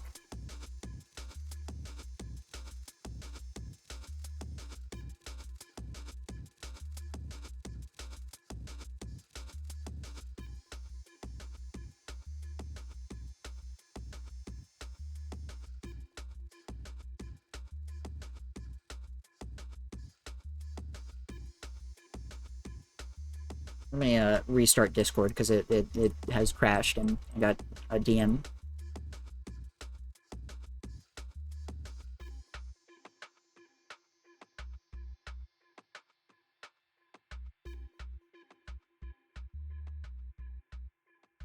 Alright.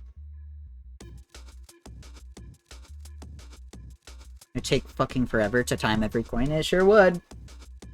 Do not envy if someone went to do that. It'd be kind of a nightmare. Alright. We're gonna go do runs now.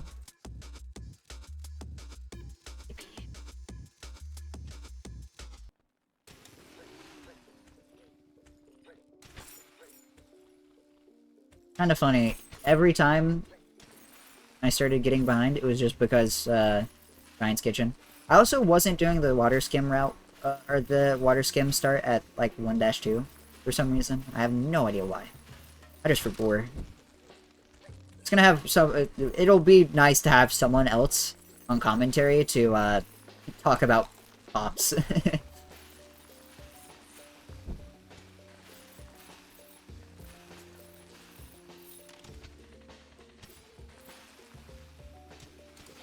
No. Up there.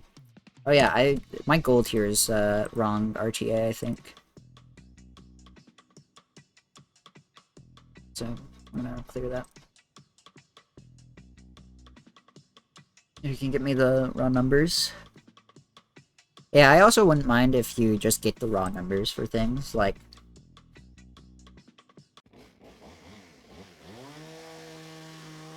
the problem is you'd have to do a comparison for skipping the coin versus getting it. And doing that alone would take a lot of time because you have to like determine the best route, or else it's kind of a skewed comparison. I don't know. Honestly though, I've been really wanting to do bingo in this game. I can't lie. Because I think bingo would be fucking awesome in this game.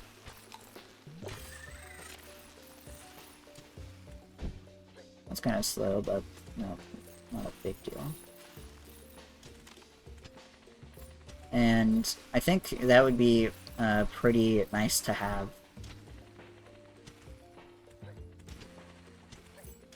I don't know why it just eats my jump sometimes there.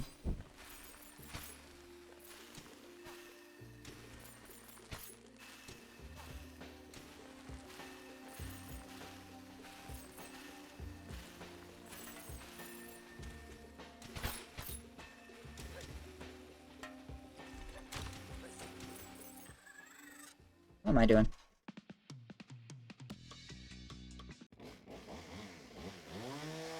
Bingo is my favorite way to play basically any game. I fucking love bingo. It's so good. The thing is, I feel like with this game, it'd be a little bit hard because of how progression works. I think games are generally better as bingos when you have completely open progression. If everyone kind of starts from the same position, then at least most of the time it kind of... Because generally it just makes progress a bit too meta-dominating, and stopping along the way for things makes things kind of bad. Unless they are really, really fast. That's why things like JSRF Bingo work so well. And like with BRC, both of them have really good bingos because you're just able to go anywhere instantly and instantly do any of its goals, you know? Theoretically, you could just make a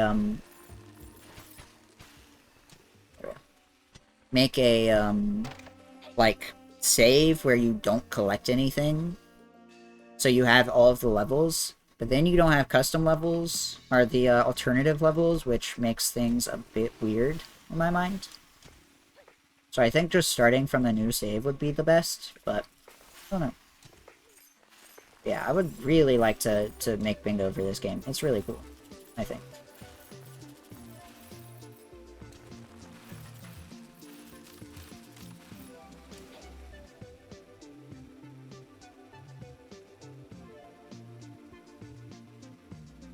Yeah, bingo definitely got people more into the, like, collectible runs. I'm glad people like bingo. Just in general for BRC. I really want to do a bingo league for that game. But I just haven't done it. SMH. I think it'd be a really fun tournament.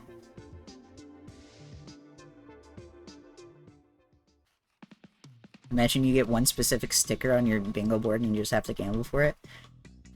Honestly, I probably avoid stickers. Honestly, in my mind, it's good to just have all of the goals be stage coins. Like, I don't know. I don't think you need all that much extra stuff. There's a lot of coins in this game. You know?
Oh my god, this is bad.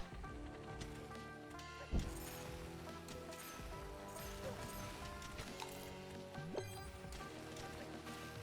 wonder if that's actually faster. That sure as hell didn't feel like it was, but it might be.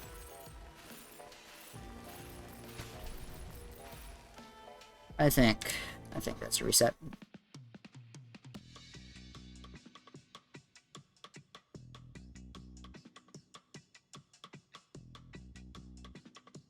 Goal is generally the word for that. It took me a second to figure out what you were talking about, but yeah, bingo goal.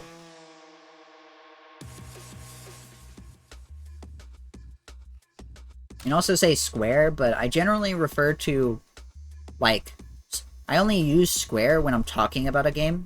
So, like, wow, that square was really important. You know? I don't think square is a good fill-in for goal when you're talking about bingo stuff. Personally.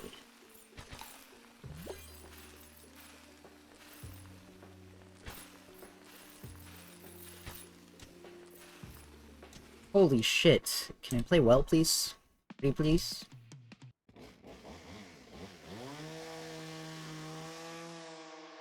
Not a big deal, but man. It's been kind of... It feels a little bit bad to...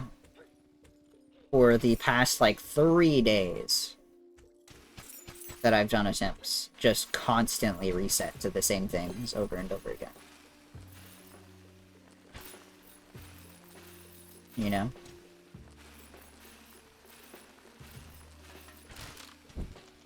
Like, I don't know why I'm kind of playing inconsistent, but I sure am.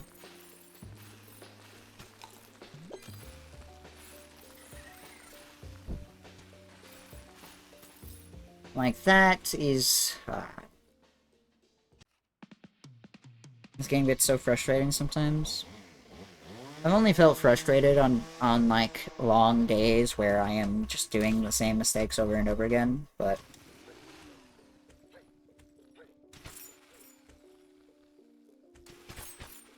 It kind of sucks, because I feel like I shouldn't be hitting the wall that I am. But I am definitely hitting the... In reality, I think my early game is just a little bit too good. Having 1-3 not be a, like, kinda shit stage in PB is so bad. But, alas.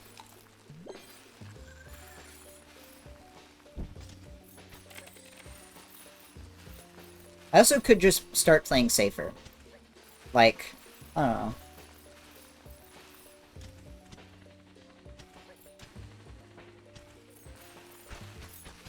Because, like, when I played Spark, I just did not do safety strats, like, ever.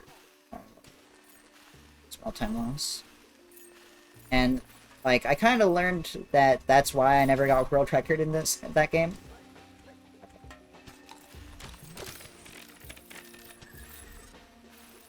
So, maybe I just need to start doing safety strats. I don't know. Get a solid submission? I sure did. It's like a high 30 RTA, which is well below my planned estimate. I was on my suck arc so hard. Yeah, I definitely feel that. But, I mean, I've played games where it's just hard to be consistent. And I feel like... Weirdly enough, I feel like that gives me a lot of imposter syndrome. Because I see people who are just, like, just killer at video games. It's crazy. Like... And they seem to play so consistent. And I just don't have that in me. But I think half of it is that I just play games where consistency is just not very likely. And I guess that's kind of like just the way technical platformers go. That or I just do strats where I'm not consistent and I need to like stop doing that, but yeah. Like the fact that I play mostly pretty technical platformers that are just hard on the surface is like... It's kind of rough sometimes.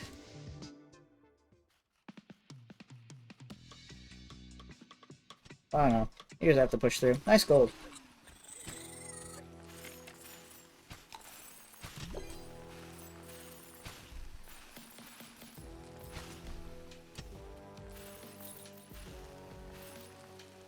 God.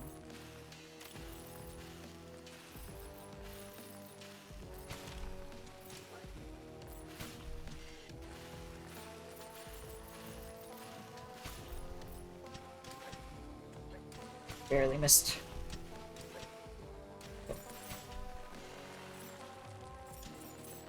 What the fuck am I doing? Jesus Christ. Okay. Can you just go under that? That's really fun.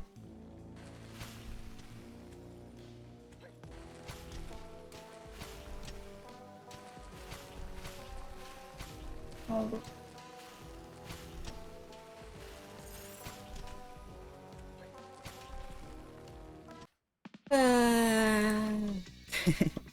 I tend to run super RNG heavy games where I can cope. That's not my fault I'm inconsistent. I kind of feel that too. I really like RNG and speedruns. You know, for a long time I wanted to make a like video essay about RNG and speedruns, but I never got around to like actually making it because I could never find like a good point to make. You know, I don't want to just like make a catalog of things. I kind of want to have a point to it. I feel like the point that like RNG is overhated, Smile. It's like, yeah, man, not everyone's gonna have the same preferences I do. You know, it's kind of boring. I guess I could argue that, like... Oh my fucking god, how did I say that? RNG can make interesting speedruns more interesting, but, I don't know.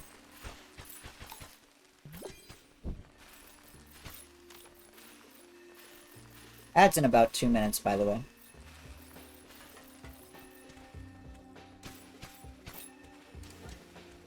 I'm not gonna do the pop here anymore, man. I'm kinda over it. I don't think it's that much faster either way.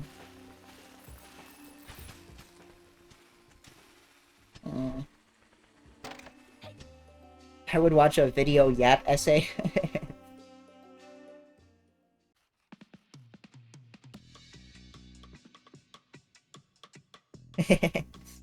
Maybe. I do want to like try to produce some video this summer, but I just don't have many good ideas. Like, a lot of the things I want to make are history videos, but history videos are a lot of research, and that's a lot of dedication for something that I don't feel super confident in making. Either way. And, like, even if it be history videos about games I'm familiar with, it's like, it is so hard to get like footage for everything, because speedrunners are some of the most like temperamental people on the planet, dude. Like, I talked to half of them and they're all like, ooh, media preservation is so okay, piracy is okay, but won't save their own fucking video footage of their streams. Like, come on, dude. I'm also super guilty of this, but like, I actually fixed it at least.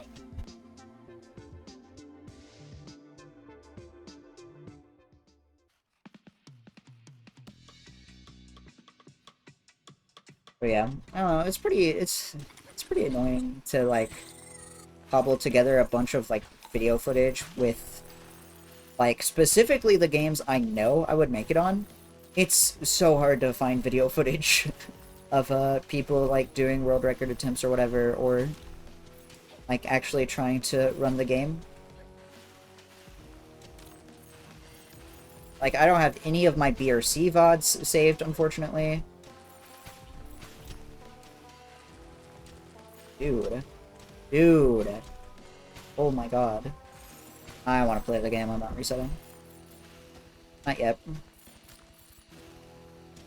That jump is so fucking annoying, holy shit. But yeah, like... Oh, I'm resetting. Ugh, I'm practicing the stage, I don't know what's happening. Like, all of my BRC VODs are gone, a lot of my Spark 3 VODs are gone. Just, like, when I am generally a, like, part of the story and I don't have my own VODs, and, like, same for, like, Story deleted a lot of his runs. I think Jackie doesn't have any VODs of his attempts. Or BRC. Like, I don't know, it's just kinda rough.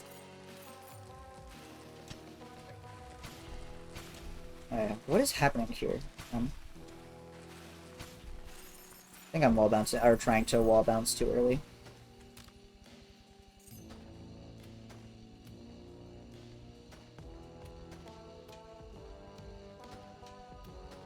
I feel like videos on general...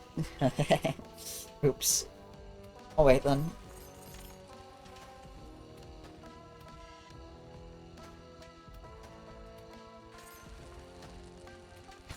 my fucking god, man. Okay. I just won't start the next run until ads are done.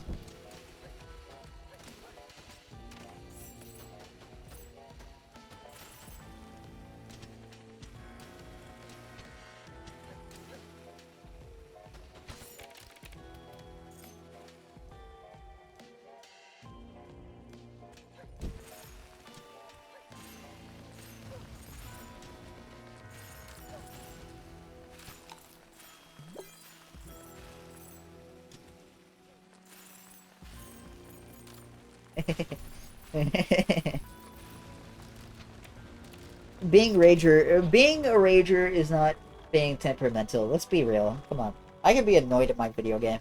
SMH. SM. Damn H. Anyways. That is a pretty funny, like, string of sentences.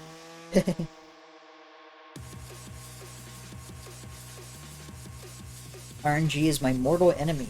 Afraid to run anything like that? I don't think it's that bad.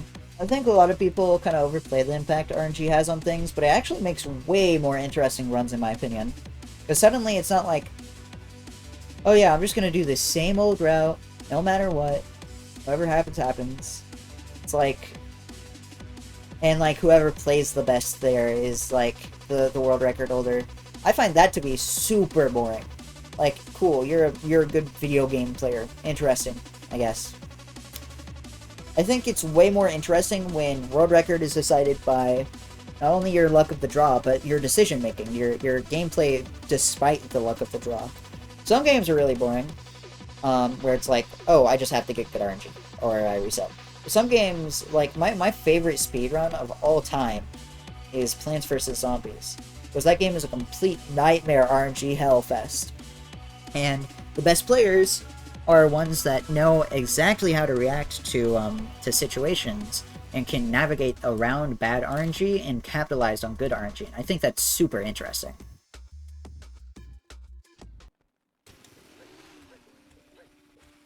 Also, maybe hot take, but any percent speedrun record history videos aren't that interesting. I agree with you to some extent. For example, I think Summoning Salt has gotten incredibly stale. His videos are all kind of the same storylines, and the video production has not gotten any better despite him doing it as a full-time job. I know he has, like, the brand, like, a, you know, visual style, but it is incredibly boring to just watch things presented on a black screen. I think Summoning Salt is, like, one of the more overrated speedrunning YouTubers. This is coming from someone who still generally, like, thinks his videos are fun watches. They're just not well produced from someone who, like, actually cares a little bit about video production like that. Not to say I'm any better. I don't... Someone who finishes videos is probably better than someone who doesn't, but, like, there are world record history videos where, like, holy shit, the storylines are super cool. Like, I think, my favorite world record history video I've ever seen is, M. Karma's Hobbit world record history video, where it's like, if you haven't watched that video, maybe mute for the next 5 seconds or so, 10 seconds-ish, where he reveals halfway through the video that this old runner who was fabled and like, just like the best at the game was actually him the whole time, and he just came back under a different name, and then he just took the record back, and it's really interesting. It's a really cool twist in a, like, otherwise pretty stale video format. Not to mention, it's just really well produced. It's really good. That video slaps. And, like, Summoning Salt's, like, Halo world record history video is still really interesting to me, because it covers a lot of the, like, kind of nuances between Master Chief Collection and Classic, which I think is a cool dichotomy of runs. Halo runs are just really cool. But, like, unfortunately, Summoning Salt covers a shit ton of retro games I just don't give a fuck about. Like, stuff like that bores me. So what's up, Flying Waffle? Thank you for the curse run. Appreciate it.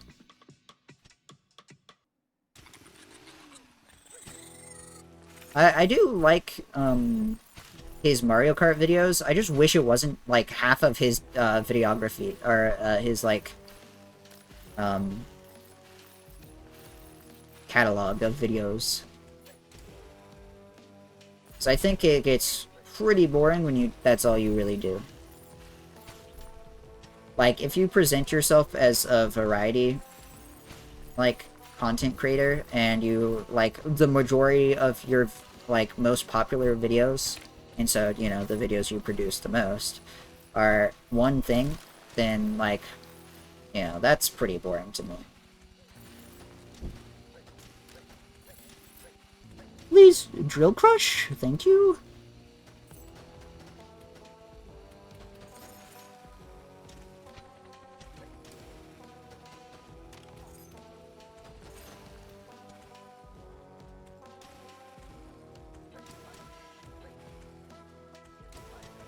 Dude. It sucks, but I want to play the game, please. I'm getting real tired of just resetting to this stage. Can't lie.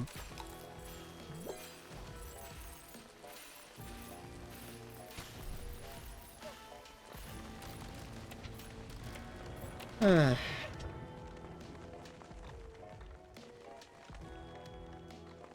16 seconds. Woo! I mean, if I just play good everywhere else, you know, not even that big a deal.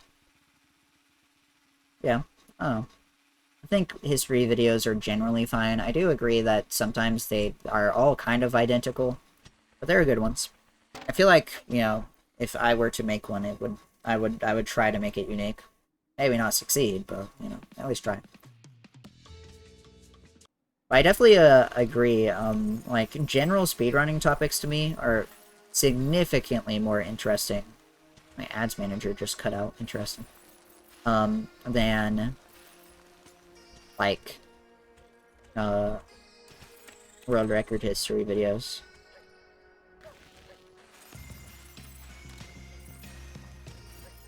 Probably should have gotten health there, but, whatever.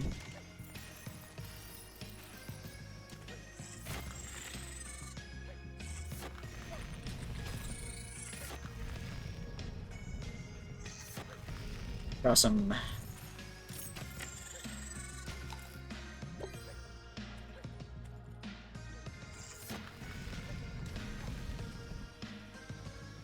This guy's gonna hit me if I'm not fast. Okay.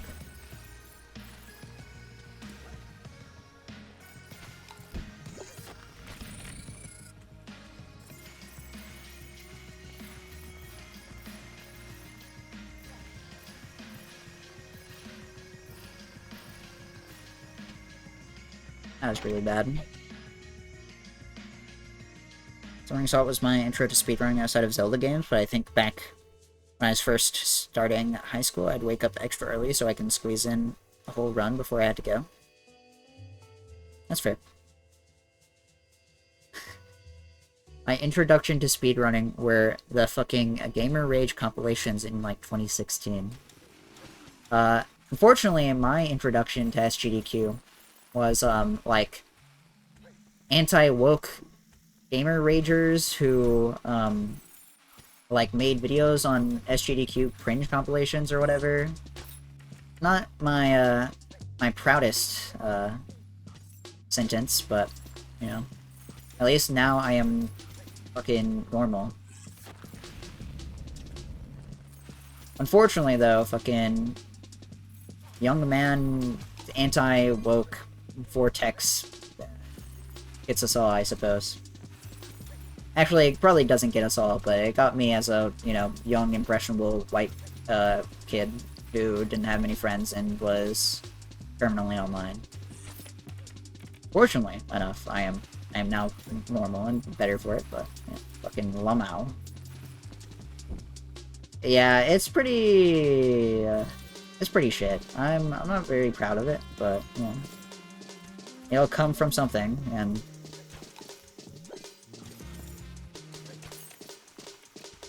ugh. Even if if that's you know, where I came from into this hobby, at least to some extent.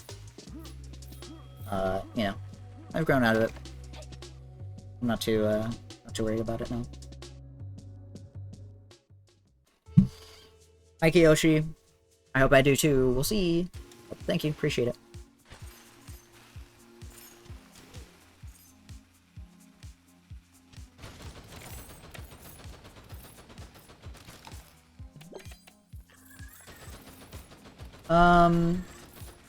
I didn't really start speedrunning until, I think, around 2017, and I had, grown out of it to some extent.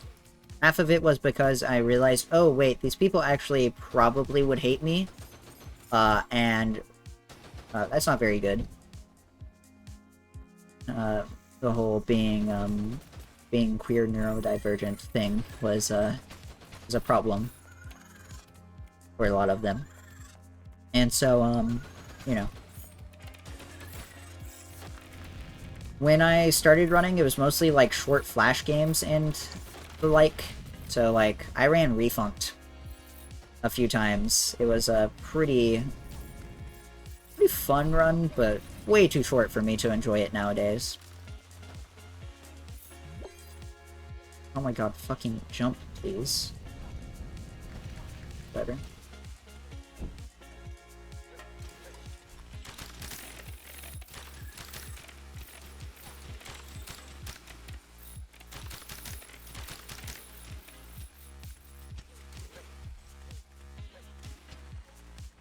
Back. Old. No, but it's close. Saves times. Sum total of our lived experiences? Yeah. I mean, I don't know. It's just cringe, because it's like, ugh. Ugh. And it's also like, wow, another white person who, like, was a huge bigot in 2016. I honestly wasn't even that bad. I know a lot of people talk about how they had, like, they got caught in the alt-right pipeline or whatever. The worst I had was that, like, I had poor views on queer people because of, like, Leafy Was Here videos.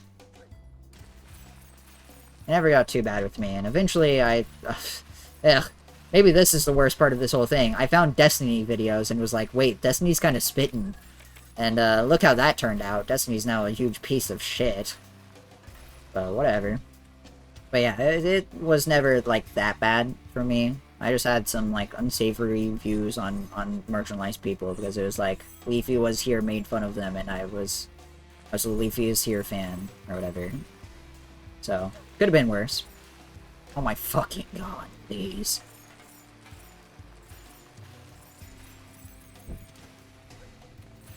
And of course I get that first try, but I have to, like, get health.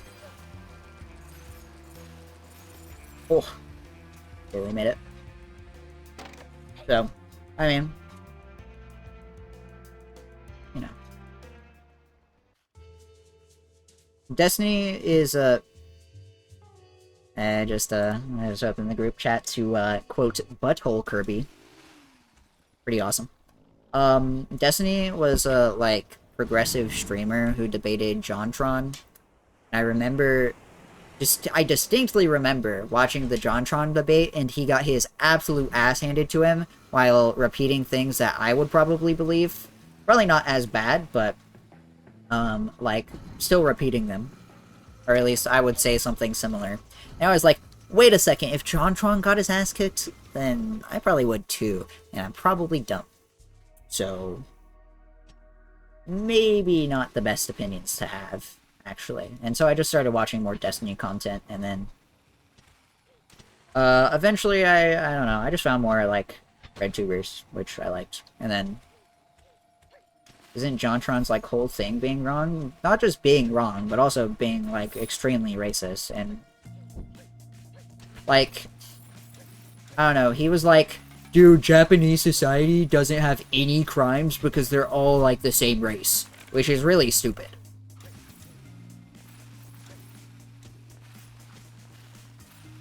And then, I don't know, I forget the whole JonTron thing, in all honesty. It was a long time ago, but he's real dumb. He was, Quite the silly man. It's kind of crazy people still watch his content, because, like, he hasn't really changed all that much. He still tweets pretty, weird smile things, so,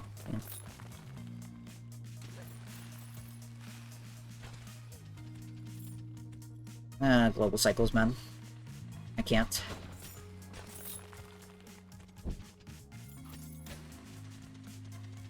Oh well. Not the worst global cycle to hit, but...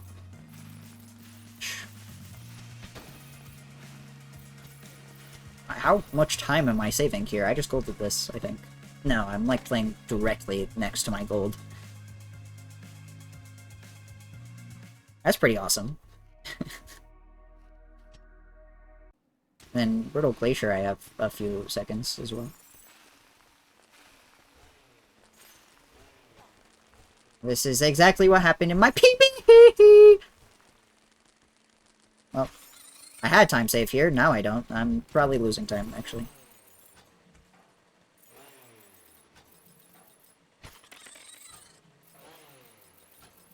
Yeah, I mean, 27 is just from missing the global cycle. Alright. Take care, Penny. Appreciate you hanging out.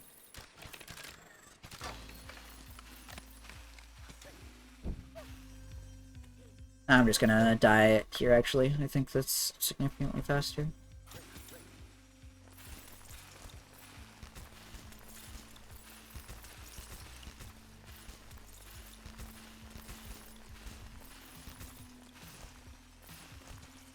Whew. I forgot to go under there. Fuck. I think this kills PB pretty handedly, actually. That was so clean.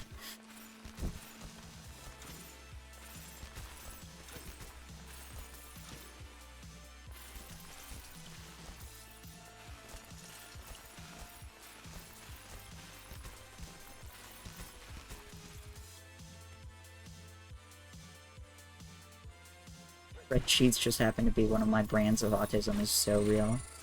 I also love spreadsheets. I actually don't know how to use them all that well, but I like making them. Alright. Gamer time, question mark. I should have timed my dashes better there, but that's okay.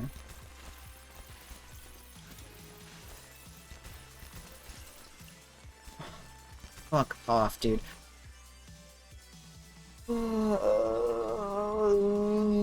I hate that coin, dude! This is all your fault, Broden. Fuck you.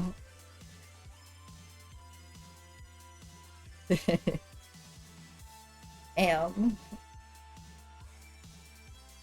Dude. I'm so mad.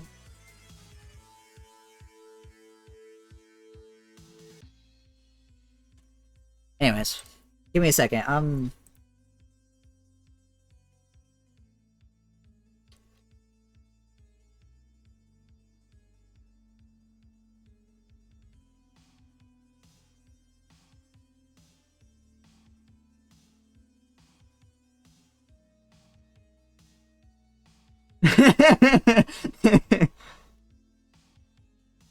This group chat is crazy.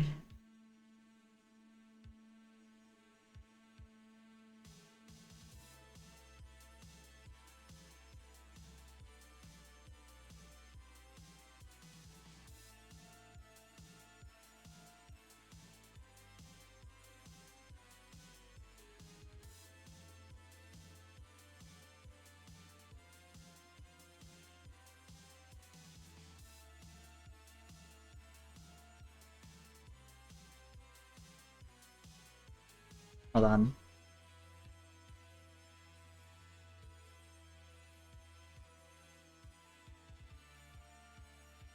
Okay. It's not, you're just shit. I don't know what you guys are on about with this Quinn. It's not usually that bad. It's just that it can be bad. And that's one of the instances where it is bad. It's folding here now.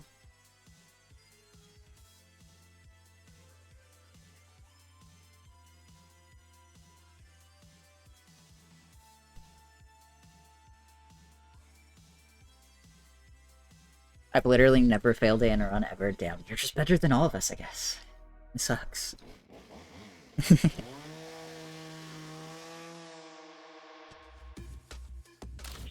Group chat be chatting right now. I'm not recording. I'd rather not pull this from my Twitch pod.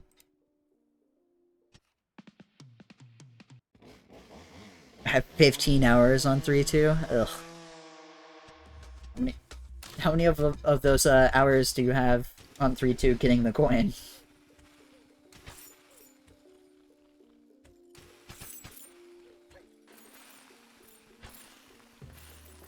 I mean, either way, I typically do movement A, where I, like, actually just make it easy to get the coin. I just didn't do that movement well.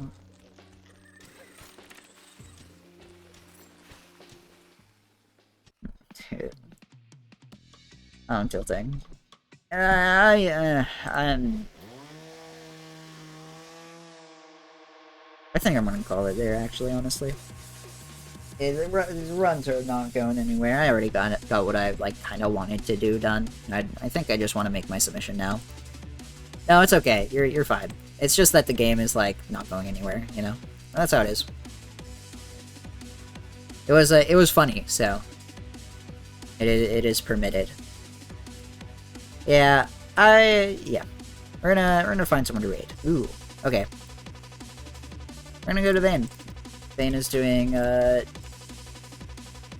yeah, we go again tomorrow. It's not a big deal.